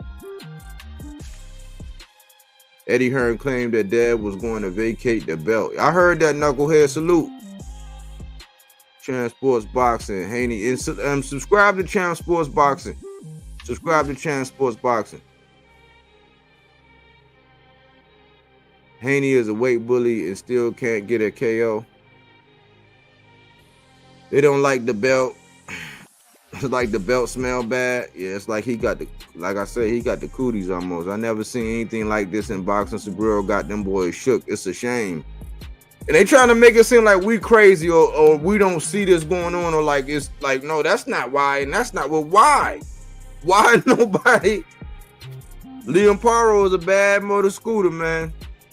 Bad motor scooter. Liam Paro, I respect Liam Paro. I don't care what happened. I respect him. As long as he don't just go in there and go down there to the end and, like my man said, to turn around, he get inside the ring and turn around and go back up in the dress. As long as he don't do nothing like that, I respect Liam Paro, man. Hey, Liam Paro, hey, you ain't never gonna hear me talk bad about you, man. I respect you, man, because yeah, you're not gonna gaslight me and act like that. Oh yeah, oh man, easy, man. That's easy, you know. Oh man, yeah, I'll box circles and this and this. I'm like, man, you ain't got nobody on your resume like Devin ain't got nobody in his resume like S.I.C Pitbull Crew with that kind of style and stature. He ain't got nobody like Limos on there. He don't even have anybody like Richardson Hitchens, somebody that's his age with a style like his, that's similar, that can do some of the same things, maybe a little more pop than him. Like, he don't. I don't know, but that's hating in today's day and time. When was the last time Haney had a knockout? That's what I was saying. It was a dude that did a video when he was knocking on Frank Martin, and he was saying hadn't had a knockout in 2 years. I'm like, but he's a diehard Devin Haney fan.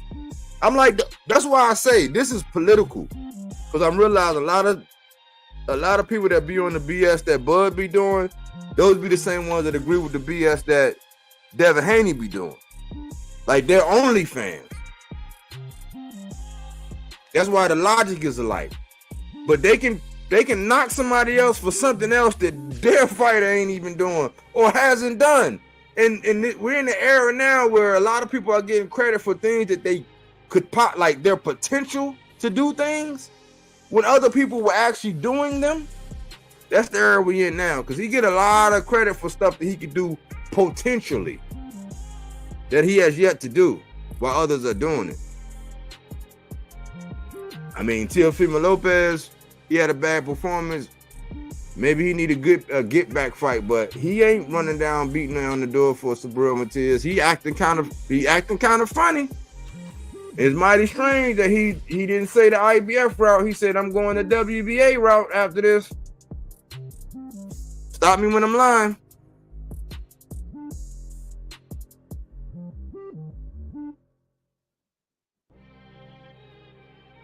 Y'all talking about, I think y'all was at that point when I was talking about Hitch not being ready.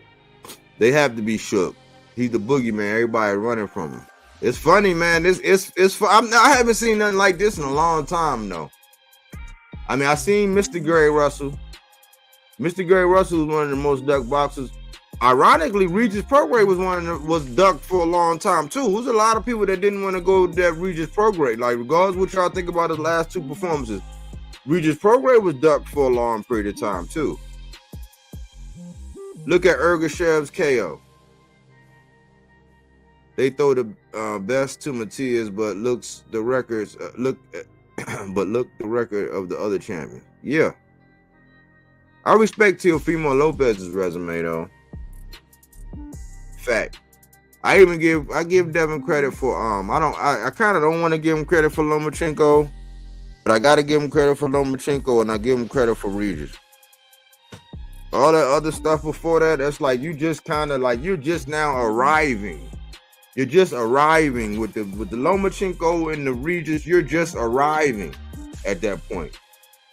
Kambosos, I give him credit for Kambosos, but then he went 24 rounds with Kambosos. I'm just like,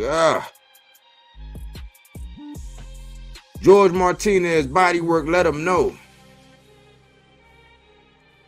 First, he got the WBC email to him to fight the overrated ass Kambosos twice, older Loma, and a lot of people thought he lost, and then he got Regis after a bad performance against Cirilla. All of them guys come off of bad performances. Look at the performance, because think about it. Look, go back to your favorite content creator right now and go back and look at the videos that they were doing about Ryan after the Oscar Duarte fight. Go back and look at the video they were doing about Ryan after the Tank fight. Oops, hold on. Oscar Duarte was last, and Tank was before that. But go back and look at what they were saying about Ryan Garcia after that versus what they're saying now, just because they want to approve Devin fighting him. That's why I said, man, that's why I'm here. I'm going to be here. This is how I grew the channel to where I got it at, by putting stakes in the ground and keeping it all the way Funky. I'm not gonna change. You ain't gotta worry about me going nothing or doing nothing crazy. You see or hear me doing anything like what y'all see that I talk about that I'm not talking about, you dealing with a clone. Fire at will. If I start acting clonish, doing clonish, activities, fire at will. You know what I'm saying? That's what I told my lady. Hey, look, man, they clone me, baby, and I start doing something that ain't in my nature. Hey, don't me. Give me the dog. That ain't me, shawty. It ain't me. Devin always has the advantage, yep. Always. This is the first fight where he ain't gonna have it. But Ryan, all of them have the Devin fight was bought and paid in Mexico. I was seeing something else about that too. Earlier too. Very interesting, man. By that guy, Manager Marty, man. Check out his channel. I saw a video that you might want to go over there that he did and check it out. Because I saw it and some people have their lanes. Go check that video out. Go check that video out by Manager Marty, man. I'm not affiliated with him or nothing like that. I don't agree with everything he says. I don't, whatever. Go check that video out, though.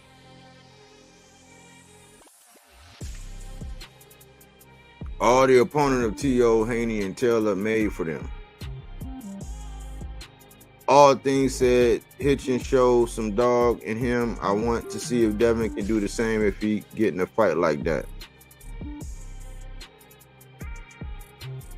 That's what that way Matias have to fight the baddest of fighters. Yeah. Let me see. They want Matias to take the hardest opponents while they handpicking opportunities. Rolly didn't really fight nobody either. Rolly doesn't have that many fights like Cruz. With her body work. Frankie Estrada, what's going on? Good to see your podcast once again. Always keeping it real. Salute. I appreciate that. Welcome back. Good to see you back in the building, as always.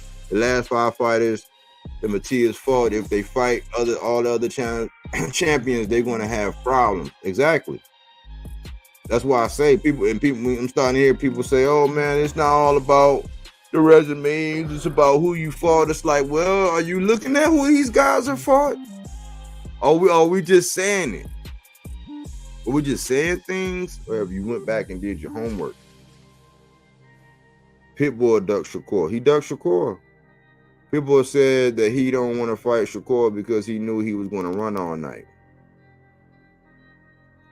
Peachy Eldoro, good evening, everyone. Yes, yep. Salute, Peachy.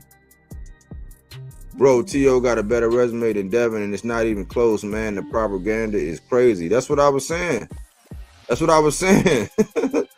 He did everything Devin did before he did it. How can your resume not be better? More entertaining, more devastating fashion. Yeah, he had some low lows, and yes, Devin beat Kambosos when T.O. had an off night. So I give him credit for actually, Devin had to beat Kambosos.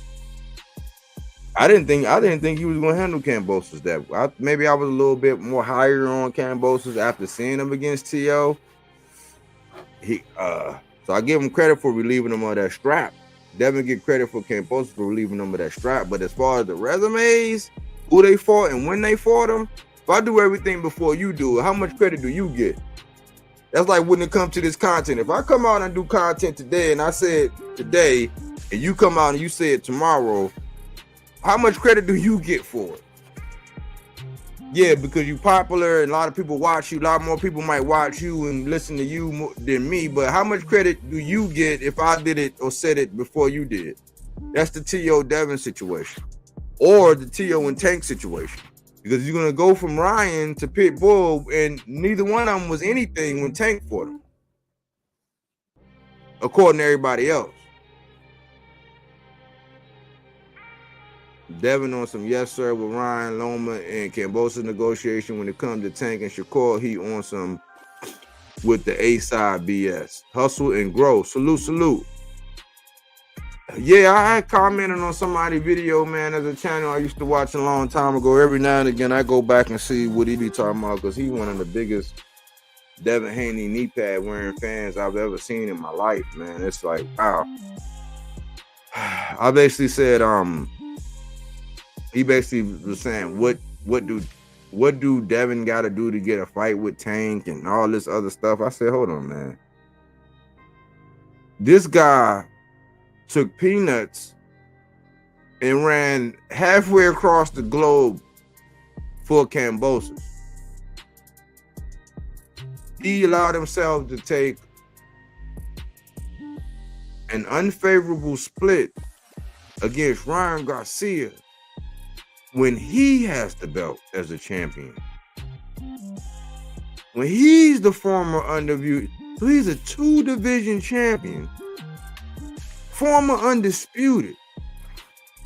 And he took, if the proof is not in the pudding, if you took B-side, bro, you took an unfavorable split for Ryan. We're halfway across the globe for Kambosos. But I said you would not lift an index finger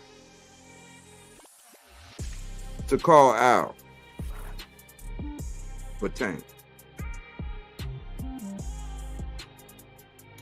That's why I wanted to play that clip with that clip that I showed you with Devin going to 140 and it being Lomachenko and him, because we were talking about Top Rank at the time, 828-22. When I did that, that's why I wanted you to hear what Bob Arum was saying. He said, for fighters with Top Rank,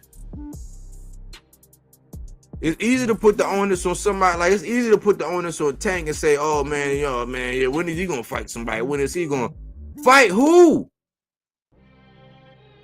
Because if you try to say Devin or if you try to say Devin or Shakur, which is the ones that he should be fighting, how? That's why I say, man, people got to keep it going to get their super chats and their bread and kind of got to make it seem, be political and stuff like that. Not me, man. Not me. Y'all doing the same thing they did to Crawford with the, he don't fought nobody. Looking for facts. Salute everyone, body work. Aaron Jones in the building. Salute, Aaron Jones. How Pitbull become the most dangerous 140 after KO and Roller. The way they are doing it, Matias might eventually be past his prime when he can unify. He's already 32. That's what I was saying. You see what I'm saying now? This is why I keep and people, oh man, there you go, man. You just capping for your guy. Look, he's at the state. Look, you see Jamal, you see what happened with Jamal Trollo? I think I showed y'all. I don't know if you seen that video when I said, did they age him out? And I played that video. This is how it works. Because Boots, in the cut, like another 2-3 years, Boots are gonna be in the same situation. Boots gonna be in the same situation. This is how they do it, y'all. This is like the beginning of the age out. Where nobody want to unify, they just gonna force you to defend it, and you done went through the ringer already, because those guys, man, you took some water in the ship, fighting all them hard, rough, rugged guys, man, with all that pop. But they get other people to grind you down, then they think they can come around on the back end and swoop in and get you. Because it's all about the advantages and win. I don't respect that kind of stuff, for real. I don't. I mean, unless it was like 25 straight up killers, the way it was like nowhere to run to, nowhere to hide. At some point in time, 25 of y'all gotta go about and see. I can see how you could be like, all right, well, that guy, I'm gonna fight these ones, but I'm that guy over there, I kind of gotta figure out what's going on. I gotta let him take some damage and go through the ringer too. So when I go through, I'm not the only one worn down. He got some mileage on him too. But that's what they're trying to do, and then get the benefit of it all before they even do it. We're giving boxers the benefit of stuff before they even do it. That's what blows me. No Diddy. I heard from some people Pitbull don't need to defend his title at all.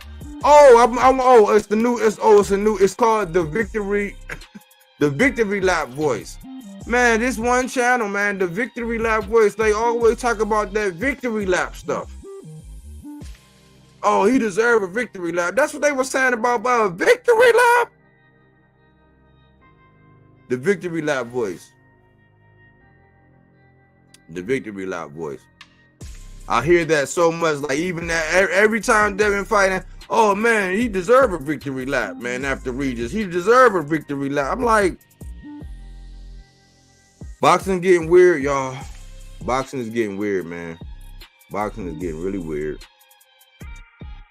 32 years old with 20 fights isn't the same as 32 years old with 35 fights. Yep. Y'all make too much sense, Melazar. When Teddy is talking about Matias, you need to put attention. Yeah. You know I used to do those Teddy takes. Teddy threw me off. But you know when I stopped kind of listening, I went back and listened to Teddy. But when Teddy Alice, when I seen him jumping on that, it was late in the game. When I seen him jumping on that Deontay Wilder bandwagon, I said, man, the milk's gone bad. It's all political now. I said, not you, Teddy. And he did that. That's why I say when you're a popular channel and you start getting all political, I don't respect that, man. Because you don't got to do that. Just keep being yourself. So I go back and listen to Teddy now, you know, because I think he kind of over it. But I be a little bit leery because he will do that. He jumped on that Deontay Wilder stuff for a second. I said, hold on, not you, Teddy. Not you, Teddy. But that's when he thought that he was going back on the up and up and he was going to climb back up and do something. But I was like, man, I can't do politics, man. That's probably why, you know, I don't know. I can't do the political thing. I'm not going to do it. You disagree, you disagree. 15 pounds is a lot, bro. I always walked around at 154 and my weight class was 156 at the time. And I did right twice at 165, but my opponent was closer to 170 and I was at 154. I still won, but the power was way harder than those at or under 156. I agree. I mean, you know, I'm just saying as far as Abimelech, I definitely respect your opinion and I would ride with what you say. I'm looking at it as far as today's day and time, as far as the present boxers. Because you got to think, man, it's almost like these guys are kind of like, I know I don't lace them up, but these guys are kind of like spoiled a little bit now. So in that aspect, you know, I mean, it's going to be kind of hard, man. It's kind of hard for them to fight anybody. Like, what you have to offer and what you got to do and who have you fought? And it's like, man, I don't remember that time. I don't remember days like that. The media used Devin as their token black boxer to hate and put a shadow on Tank's career with at least try. I can't argue with that, Aaron Jones. That's what it seemed like. He's a tool.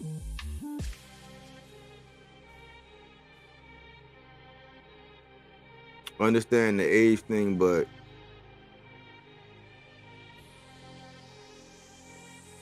something the way they are ducking Matias. The question is, how old will Matias be when he could unify? My thing is, man, is he gonna ever have to go to 147?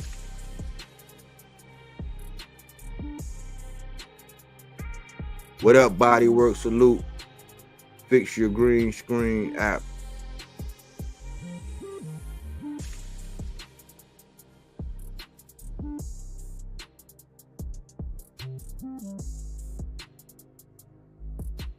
Hold on one second. Is that what it is?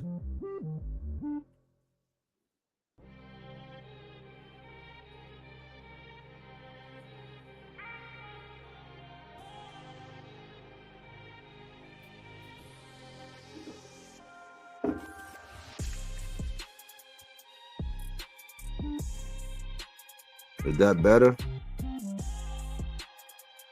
No. It's all good, man. It might be a little bit better. I don't know.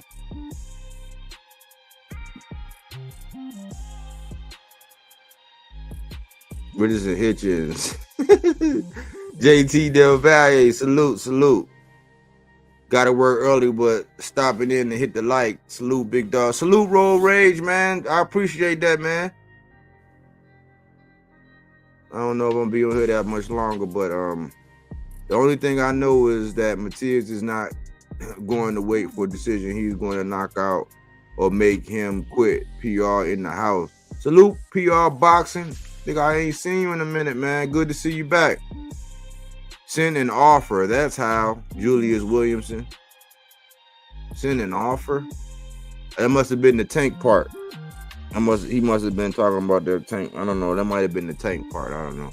Now the problem with boxing is that this reporters cave into these guys' agenda. They never ask the right questions and they let this boxers get away with everything. Man, it's getting so sickening, man. You can tell who's rooting for who, and they want this boxer's opinion on this other boxer's. Like, I don't know, man. I don't know. I don't even get. I can't even say anything because it's almost like you hating on them getting interviews now. It's like y'all actually asking interviews and talking to these guys like groupies, man.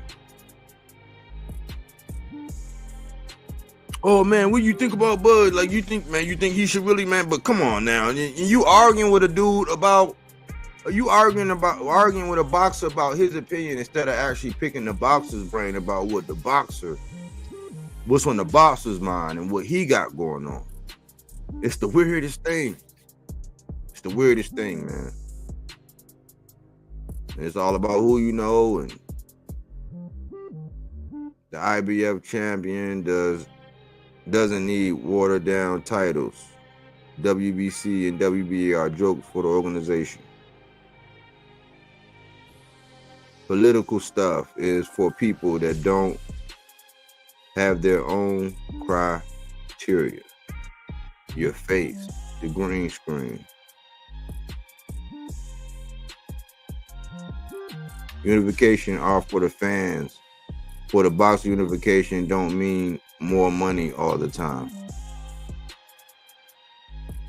But I thought now, okay. What's good, body work? Hitchens barely scraped by. Yeah, Johnny. Salute for coming back, Johnny. Salute. Yeah, he did. Yeah, he barely scraped by. He did get the W though. Yep. The man showed true grit and toughness. That was my takeaway. He did show some grit. Peace, body work, and chat. Good night. Good night, Champ Sports Boxing. Salute. Did you see Clinton Hitchenson's win? Yeah, I saw it. You know, that's my guy still, man. I'm a ride with him, man. He's 17 fights in. He was match tough. You know, maybe he learned some things from that. But for the fighter, though, Melazar Conseba Matias wants to unify. But yeah, Melazar, I think Subriel want those. He wants those pelts on the wall, man. And it's not right for him to it's not right for him to grind and get a title and put in the work that he did, only to where all he's going to be is a defense. It's just defend. Like he's never going to be able to acquire because the other guys don't want to. He learned he can't beat Devin. You can say that, Julius, but I can't judge Richardson Hitchens fighting Gustavo Lemos, and say that that's gonna be relevant to him and Devin. It don't line up to me. That's not something that lines up to me. Good night, everyone. Salute, peace, Garfield. But you know, Matias is too much for Hitchens. I know that though. I ain't gonna go all the way on the Marlboro Bush on that one. But fight management, man, this is called fight management, like in the NBA where they got load management and stuff like that. This is called fight management. Rehydration double standards. We talked about casually speaking. I was gonna give y'all that Bud equation, that math problem, as far as like why he wasn't profitable. But I'll just put it like this, because I'm hearing and seeing this a lot. I'm hearing and seeing this a lot when it comes down to certain fighters, mainly Bud. When they say, all right, well, cool, because it'll sound like you actually hating Bud when you actually tell the truth on him in business and all that. But like, let's just take the Sean Porter fight. Somebody made a video and it was like 32 minutes long. I'm like, I debunked it in like 3 minutes. Not even 3 minutes. By the time I got to the 2 minute and 30 second, 2 minutes and 32 second mark, I had already debunked the whole video. I didn't even need to hear what they actually had to say. What happened was when Bud Crawford fought Sean Porter, he got 6, Sean Porter got 4. That's $10 million. They did 135,000 pay-per-views at $70 a wop, right? So we got $10 million for their pay. Hold on real quick. I know how to fix this. Hold on real quick.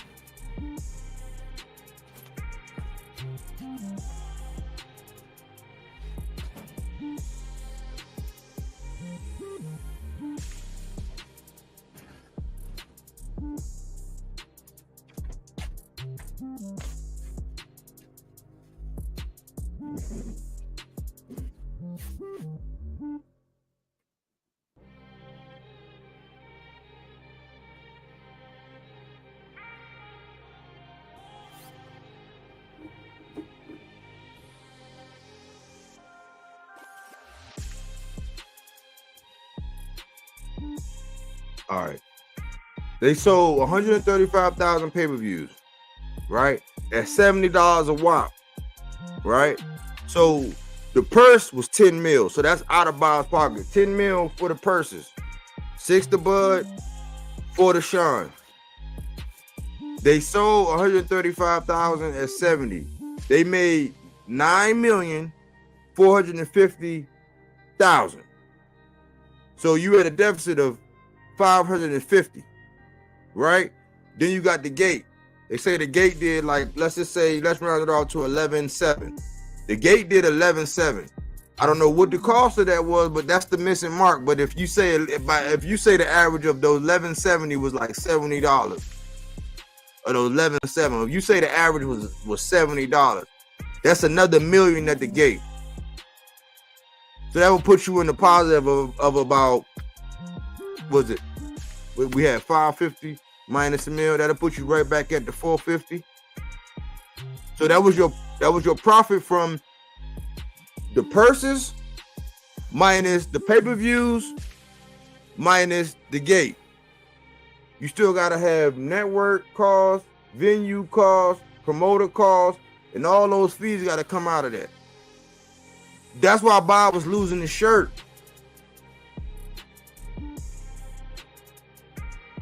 And you got to think, man, if as fans, if we keep running along with it, because boxers will continue to run along with it, because I've seen with boxers who lace up the gloves and get in the ring and regurgitated something that a YouTuber has said. Boxers have done this.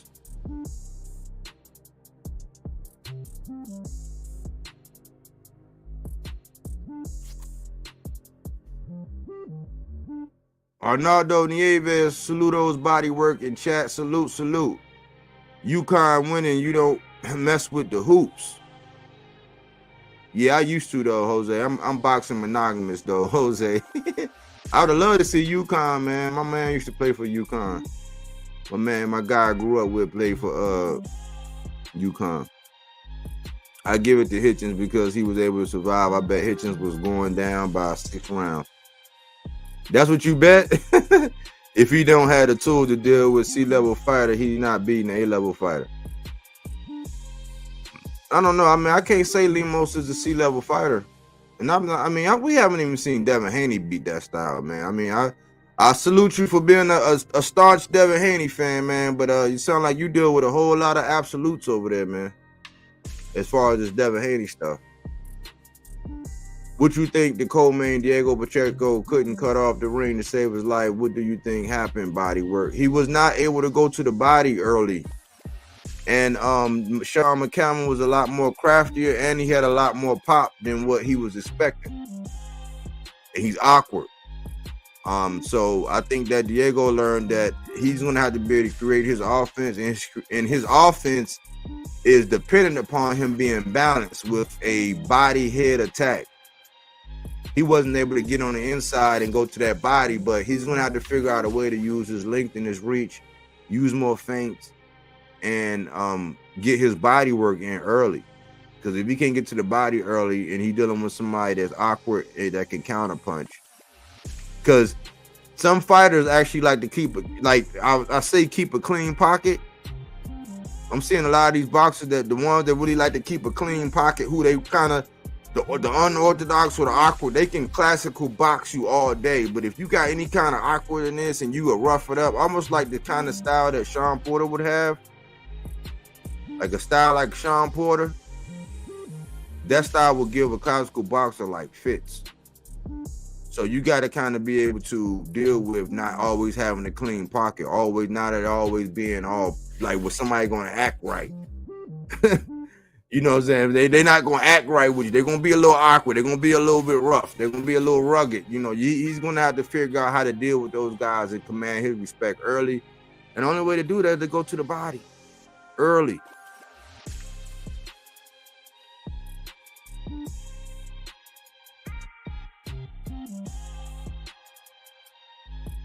I understand Matias wants the unification, but Aringo explained to him the importance of title defense for the unification be valuable and worth a lot of pay-per-view. I don't want him to get trapped into that, where that's all he's doing is defending. Because you can say what you want, man. These guys can act like, man, it's gaslighting. Now, they'll make you sound like you crazy. You can say what you want. Like, these guys are avoiding the guy. We're not going to sit around and act like this is not happening, but he's being avoided, man. He's being avoided. Bloodshot, salute.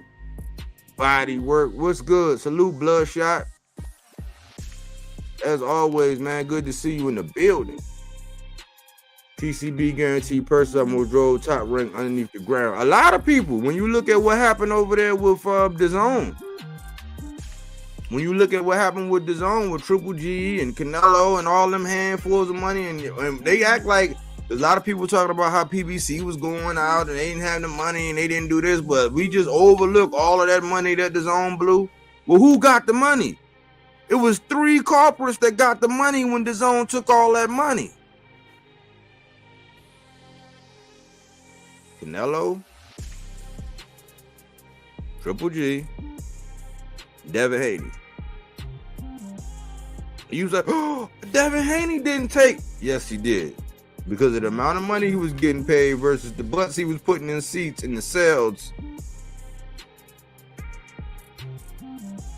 Always upside down. The amount of money that Canelo Alvarez was able to amass or relieve DAZN up, that why you think they're so easy? Why you think they didn't?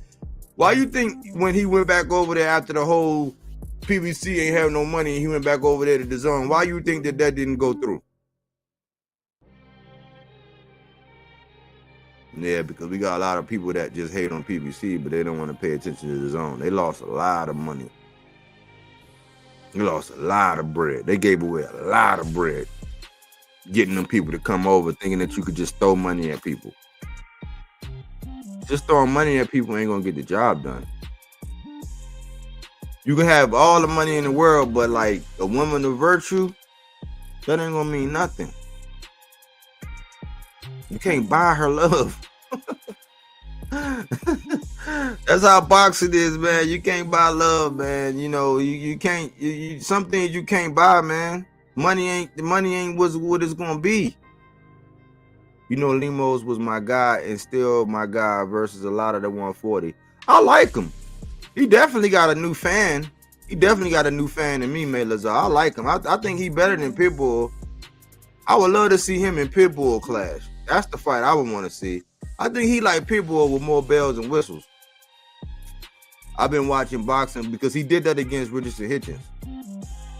He did that against Richardson Hitchens. I've been watching boxing for 55 years and haven't seen someone like Matias. Matias doesn't get tired. On the contrary, he gains more and more energy, power, and stamina. Patrick Blanco. Yeah, when I sat, because look, I ain't gonna lie, man. When I first started seeing Matias, when I was looking, I said, oh, man, they hyping this guy. They doing this. I wasn't looking, man. I wasn't looking, man. I was saying the same thing about David Ben. I said, oh, man, David Benavidez. This guy, you know, and I actually was watching. Subriel Matias, he's special, man, in a different kind of way. And I think I'll look, because I always think like, okay, what would it take to beat this guy? What would it take to beat Subriel Matias? You need like educated feet. You need a sledgehammer. You need a gas tank. You need lateral movement, and you got to have a boxing IQ. You got to be able to make adjustments. If you're a one-trick pony, you don't stand a chance. So think about it. If you got a big sledgehammer, you got to have a big gas tank. Most people that got a big sledgehammer don't have a big gas tank. So you kind of got to be kind of special to actually beat the dude, for real. Or have an extremely high IQ and be extremely disciplined in your tactics. And you got to be able to have a chin. So who do you know? I know somebody.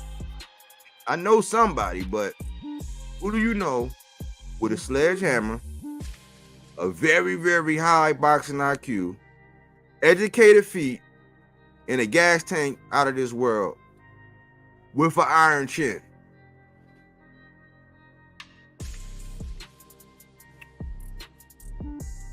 Then you're dealing with the IBF, hydration and all that. Who you know with those attributes? You on to something, Patrick. He's special, man. I'm out, bro. Good stuff like always. You keep it real. Salute, Jose. Have a good night, man. Thanks for stopping through. You know, Limo's KO Pitbull Cruz. They have two different pressure fighting styles. I want to see how Pitbull will react to Gustavo, because Gustavo got an impeccable body attack, man. You know, I fall in love with that body work, man. The way he was just bop, bop, bop, bop, and then going to the head. He was changing levels, but he was doing it so fast. I just wish he was a little bit more accurate. If he just calmed down, he was a little bit more accurate and incorporated the jab, man, he'll be hard to beat. Just like Cruz, how because they so compact, so you gotta be able to like get in and hit them, but then be ready for what they got coming back. And if you don't know how to deal with it, like how Cabrera did, Cabrera kind of finessed it. It took a finesse person to actually get with him. They avoid him and act like they doing it because of the IBF rehydration BS. They scared of that Matias smoke. That's what I say, man. They making a lot of it's a lot of lip service, man. It's a lot of coattail riding. A lot of people that are just out here just riding the parade, just, getting on top of the bandwagon. I mean, only thing is they can lie to us. They can lie to us or try to mislead us, but time will tell. None of the other champions want to unify against Matias. His next fight is going to end by TKO, and he's going to quit. Yeah, keep coming, Pat. Keep coming back, Pat. I like that. Just curious. You see the three-way interview between Sean, the Businessman Davis, and Kid Austin and Floyd Sr. What you think? Body work. That fight right there is lit. I didn't see that interview, but I welcome that fight. I know they better that guy Floyd Schofield, that's one of them guys where you better get him early. You better get him early, because the minute somebody sit down and make him relax and absorb like his real skill and like develop himself, he's gonna be dangerous. That dude Floyd Schofield is gonna be dangerous if he relax, because he right now he's kind of he just want to see everybody. He just want to balls to the walls. Yeah. You just But once he calm down, relax, and develop some finesse to his game, he's gonna be nice. Devin Haney outclassed all them dudes at 40. That sound good, Julius, man. I'm glad you think so, bro. I wish Devin felt the same way. Cruz don't have the ability to cut the ring like Lemos did. Hitchens will jab Cruz all night. Yeah, Rolly was having a little bit more success. But I like Lemos, man. Lemos is a soldier. I kind of felt bad for him because he put everything into it, and that was like he was 29-0 with 19 knockouts. I know, getting that cherry bust like that in that fashion, ooh, I feel for him. But they definitely gonna want to see him back because he got a crowd-friendly style. He left it all out on the line. I would just say, man, this at all costs, man, just because you making that bread, man, be a good sport though. At least sit down and interview and talk it out. And, you don't want to, but it's going to bode better for you if you sit down and do those things. Like, don't be, I can't even say a sore loser, because if you say he won, he really didn't, he really won. I mean, you can see, I can see it either way. I can see that fight either way. But I would say don't be a bad sport. I understand you frustrated, but he should have interviewed and talked and, been there, been present, and own the moment. You're not always gonna get everything your way. Like, remember when Jermell Charlo and that Tony Harrison decision? Y'all remember that? Now, in that Castano fight, I felt the same exact way in that Castano fight. I could have saw that fight. If you said this, I wouldn't argue it. If you said that, I wouldn't argue with you. That Jermell Charlo Castano fight, ironically, another Argentinian. I couldn't argue. I felt the same way about this Lemos fight and with Hitchens. But Hitchens is my guy. I'm glad he got the dub. But if you say he lost, hey, I went over the numbers and how these judges are so that we can actually talk more responsible about this stuff in the future. Remember, Lemos don't speak English and he feels robbed in the USA. Cultural stuff. It's his first time in the USA. I feel you.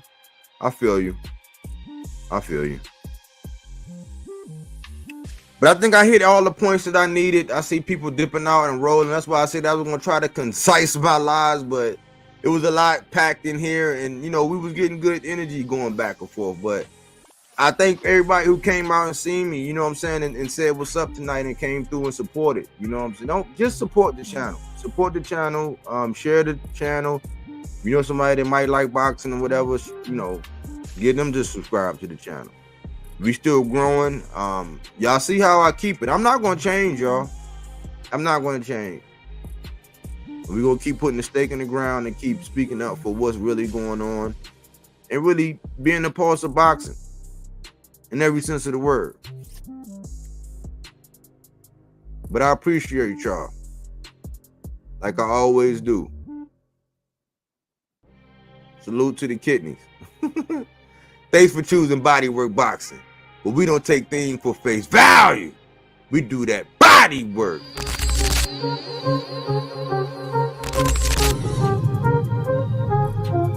They think that I just come in there and look for knockoffs, and that's not the case. I'm actually a sharp, smart fighter.